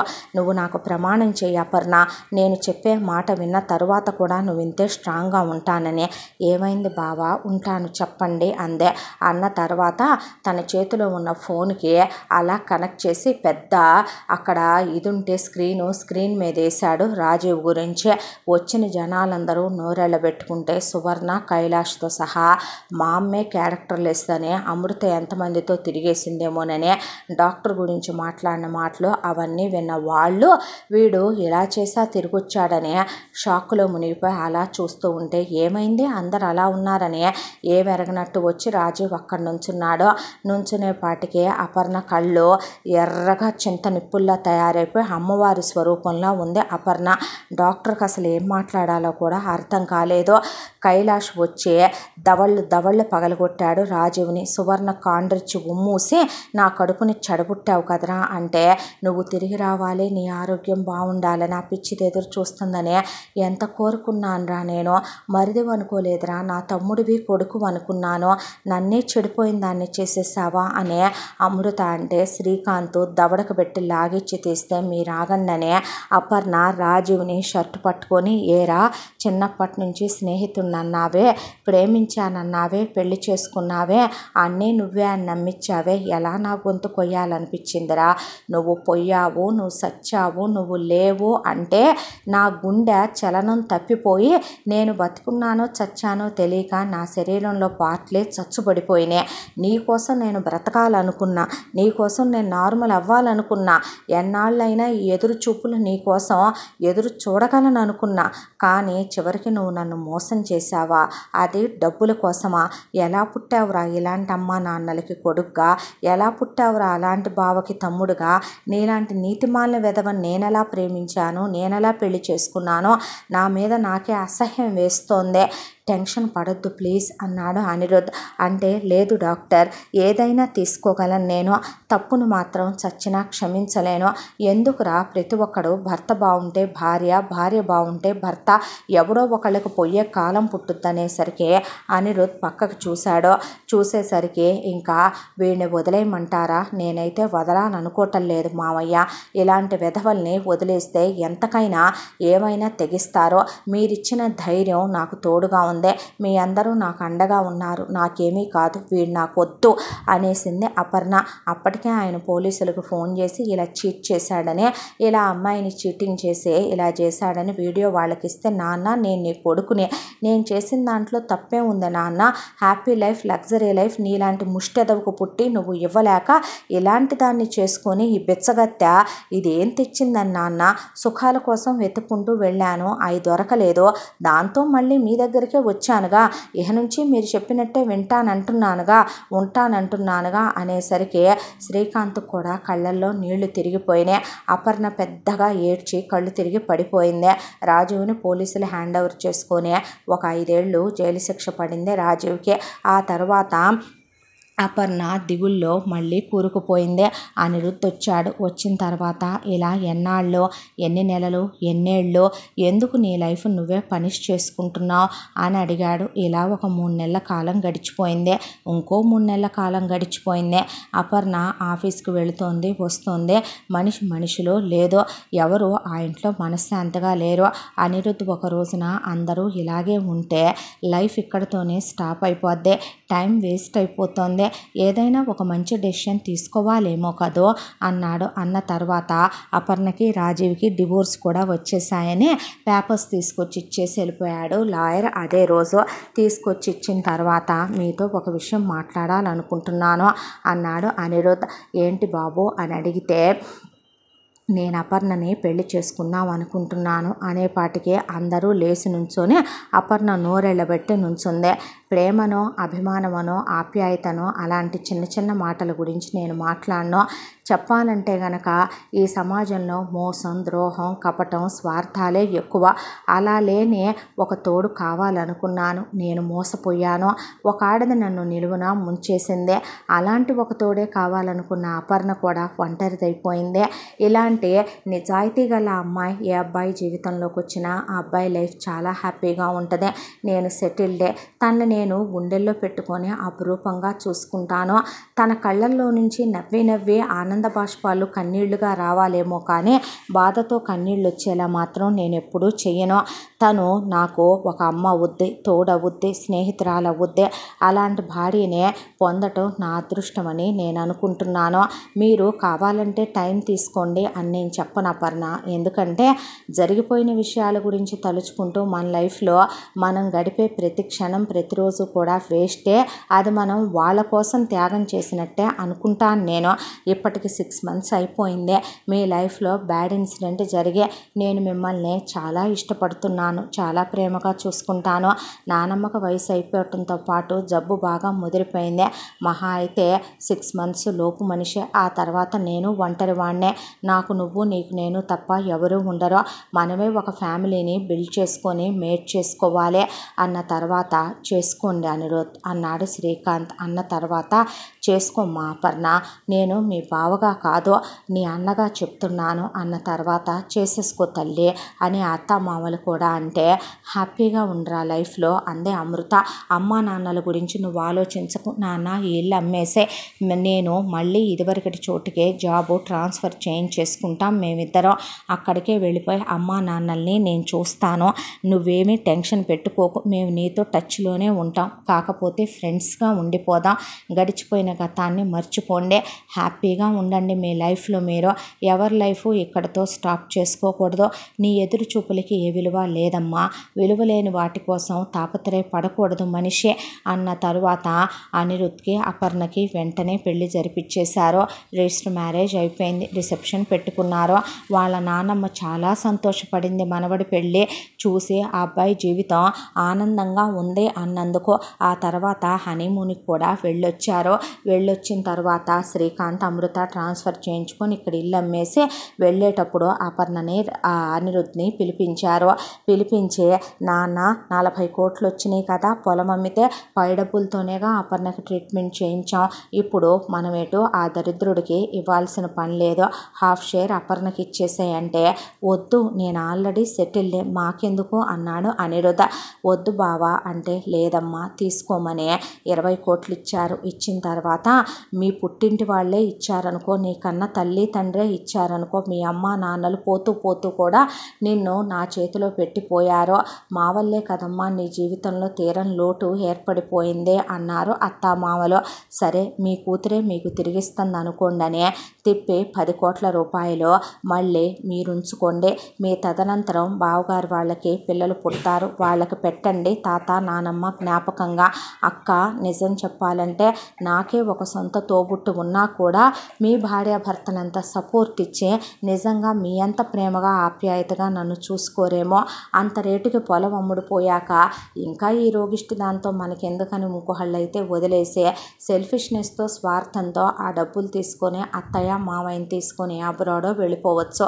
లేదా ఆ వెధవ ఎటు పోయాడు అనుకుంటున్నారు కాబట్టి పేడ విరగడైపోయిందని మొత్తం మనకే నాకే వచ్చి పడుతులేనే, నన్ను ఏ స్టోర్ రూమ్కో ఏ గవర్నమెంట్ హాస్పిటల్కో పరిమితం చేయొచ్చు.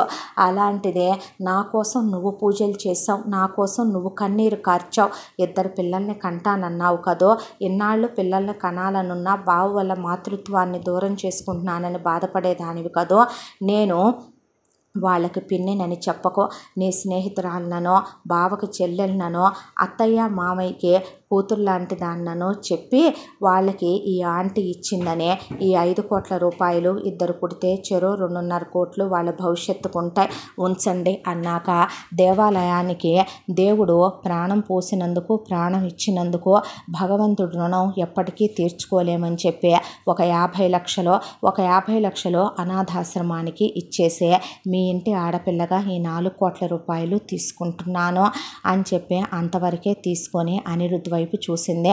అనిరుద్ధ్ దగ్గరికి తీసుకున్నాడు. బాయ్ చెప్పి సెండ్ ఆఫ్ ఇచ్చి ఇక ఫ్లైట్ ఎక్కేసి వెళ్ళిపోయారు సువర్ణ, కైలాష్, శ్రీకాంత్, అమృత. ఆ తరువాత బామ్మ చనిపోయింది. అప్పుడు వచ్చారు అందరూ, ఫోన్ చేస్తూ ఉండేవాళ్ళు పిల్లలకి గతం గురించి చెప్పొద్దందని. ఆ తర్వాత అమృత ప్రెగ్నెంట్ అయి ఫస్ట్ ఓ పాప తర్వాత ఓ బాబు పుట్టారు. శ్రీకాంత్ బిజినెస్ పెట్టుకున్నాడు. కైలాష్ సువర్ణ చచ్చాడనుకొని చిన్న కొడుకు పెద్ద కొడుకుని కోడల్ని పిల్లల్ని చూసుకుంటూ వాళ్ళు సంతోషంగా కాలం గడుపుతున్నారు. అనిరుద్ధ్ ఇక ఆ ఊళ్ళో ఉండటం కరెక్ట్ కాదు, రేపు రాజీవ్ రిలీజ్ అయిన తర్వాత అయినా ఇక్కడ బోల్డ్ జ్ఞాపకాలు ఉన్నాయి అపర్ణకు అనే దాంతో ఆ ఊరు నుంచి చాలా దూరంగా వేరే చోట మనీ ఎటు ఉంది, నానమ్మ కూడా పోయింది కాబట్టి అక్కడే ఒక హాస్పిటల్ కట్టించుకొని వేరే ఊరు దూరంగా వెళ్ళిపోయారు. పైన ఇల్లు కింద హాస్పిటల్. హ్యాపీగా అతను ప్రాక్టీస్ చేస్తూ అపర్ణ ప్రెగ్నెంట్ అయింది. ఆ తర్వాత అపర్ణకి ఒకే ఒక్క బాబు, ఇంక పిల్లల్ని కంటం మంచిది కాదని ఆపరేషన్ చేయించేశాడు అనిరుద్ధ్. హ్యాపీగా తన భర్తతో తన బిడ్డతో అపర్ణ జీవితం సంతోషంగా గడిచిపోతూ రాజీవ్ ఆ తర్వాత జైలు నుంచి 5 ఏళ్లకి రిలీజ్ అయ్యాడు. తమ వాళ్ళు ఎక్కడికి వెళ్ళారో తెలియదు. ఇప్పుడు వెళ్ళినా వాళ్ళేమీ తన కుటుంబంలో చేర్చుకోరు. దాంతో వెళ్ళి మళ్ళీ ఒక ఉద్యోగంలో చేరాడు. ఉద్యోగంలో చేరి మళ్ళీ ఒకటి దొరికిందే, దాన్ని మళ్ళీ ప్రేమనే ముగ్గులో దించి దానికి తాళి కట్టి పెళ్లి చేసుకున్నాడు. చేసుకుంటే ఈసారి దాని తరపు నుంచి 4 రాళ్ళు బాగానే కలిసి వచ్చినాయి. కలిసి వచ్చిన తర్వాత దాన్ని కూడా మోసం చేసి బకరాన్ చేద్దాం కదా అని చెప్పి ఇంకో డబ్బున్న దాంతో ఎఫ్ఐఆర్ పెట్టుకుని రెడ్ హ్యాండెడ్గా దొరికిపోయాడు. కాకపోతే అప్పటికే రాజు పెళ్ళానికి ఒక కూతురు పుట్టిందే. ఇక పిల్లలు లేకుండా ఆపరేషన్ చేయించుకొని వాళ్ళని పిలిచి చేతులు కాళ్ళు ఇరిపిచ్చేసి పుట్టింటికి తీసుకెళ్ళి వాళ్ళదో రైస్ మిల్ ఉంటే రాజీవ్ని అందులో తొక్కేసి పిల్లని స్కూల్కి పంపుకుంటూ అక్కడే పుట్టింటి వాళ్ళ అండనే ఉంటూ కూర్చుంటే తన్ను నుంచుంటే తన్ను తంతూ రాజీవ్ని అక్కడ తొక్కేశారు వాళ్ళు. ఇలా అందరి లైఫ్లో కూడా ఒక కొలిక్కి చేరి కథలు కంచికి చేరాయి. కోడలి ఎదురు చూపులు చివరికి ఇలా ఒక గమ్యానికి చేరుకున్నాయి. ఇంతటితో ఈ కథ సమాప్తం.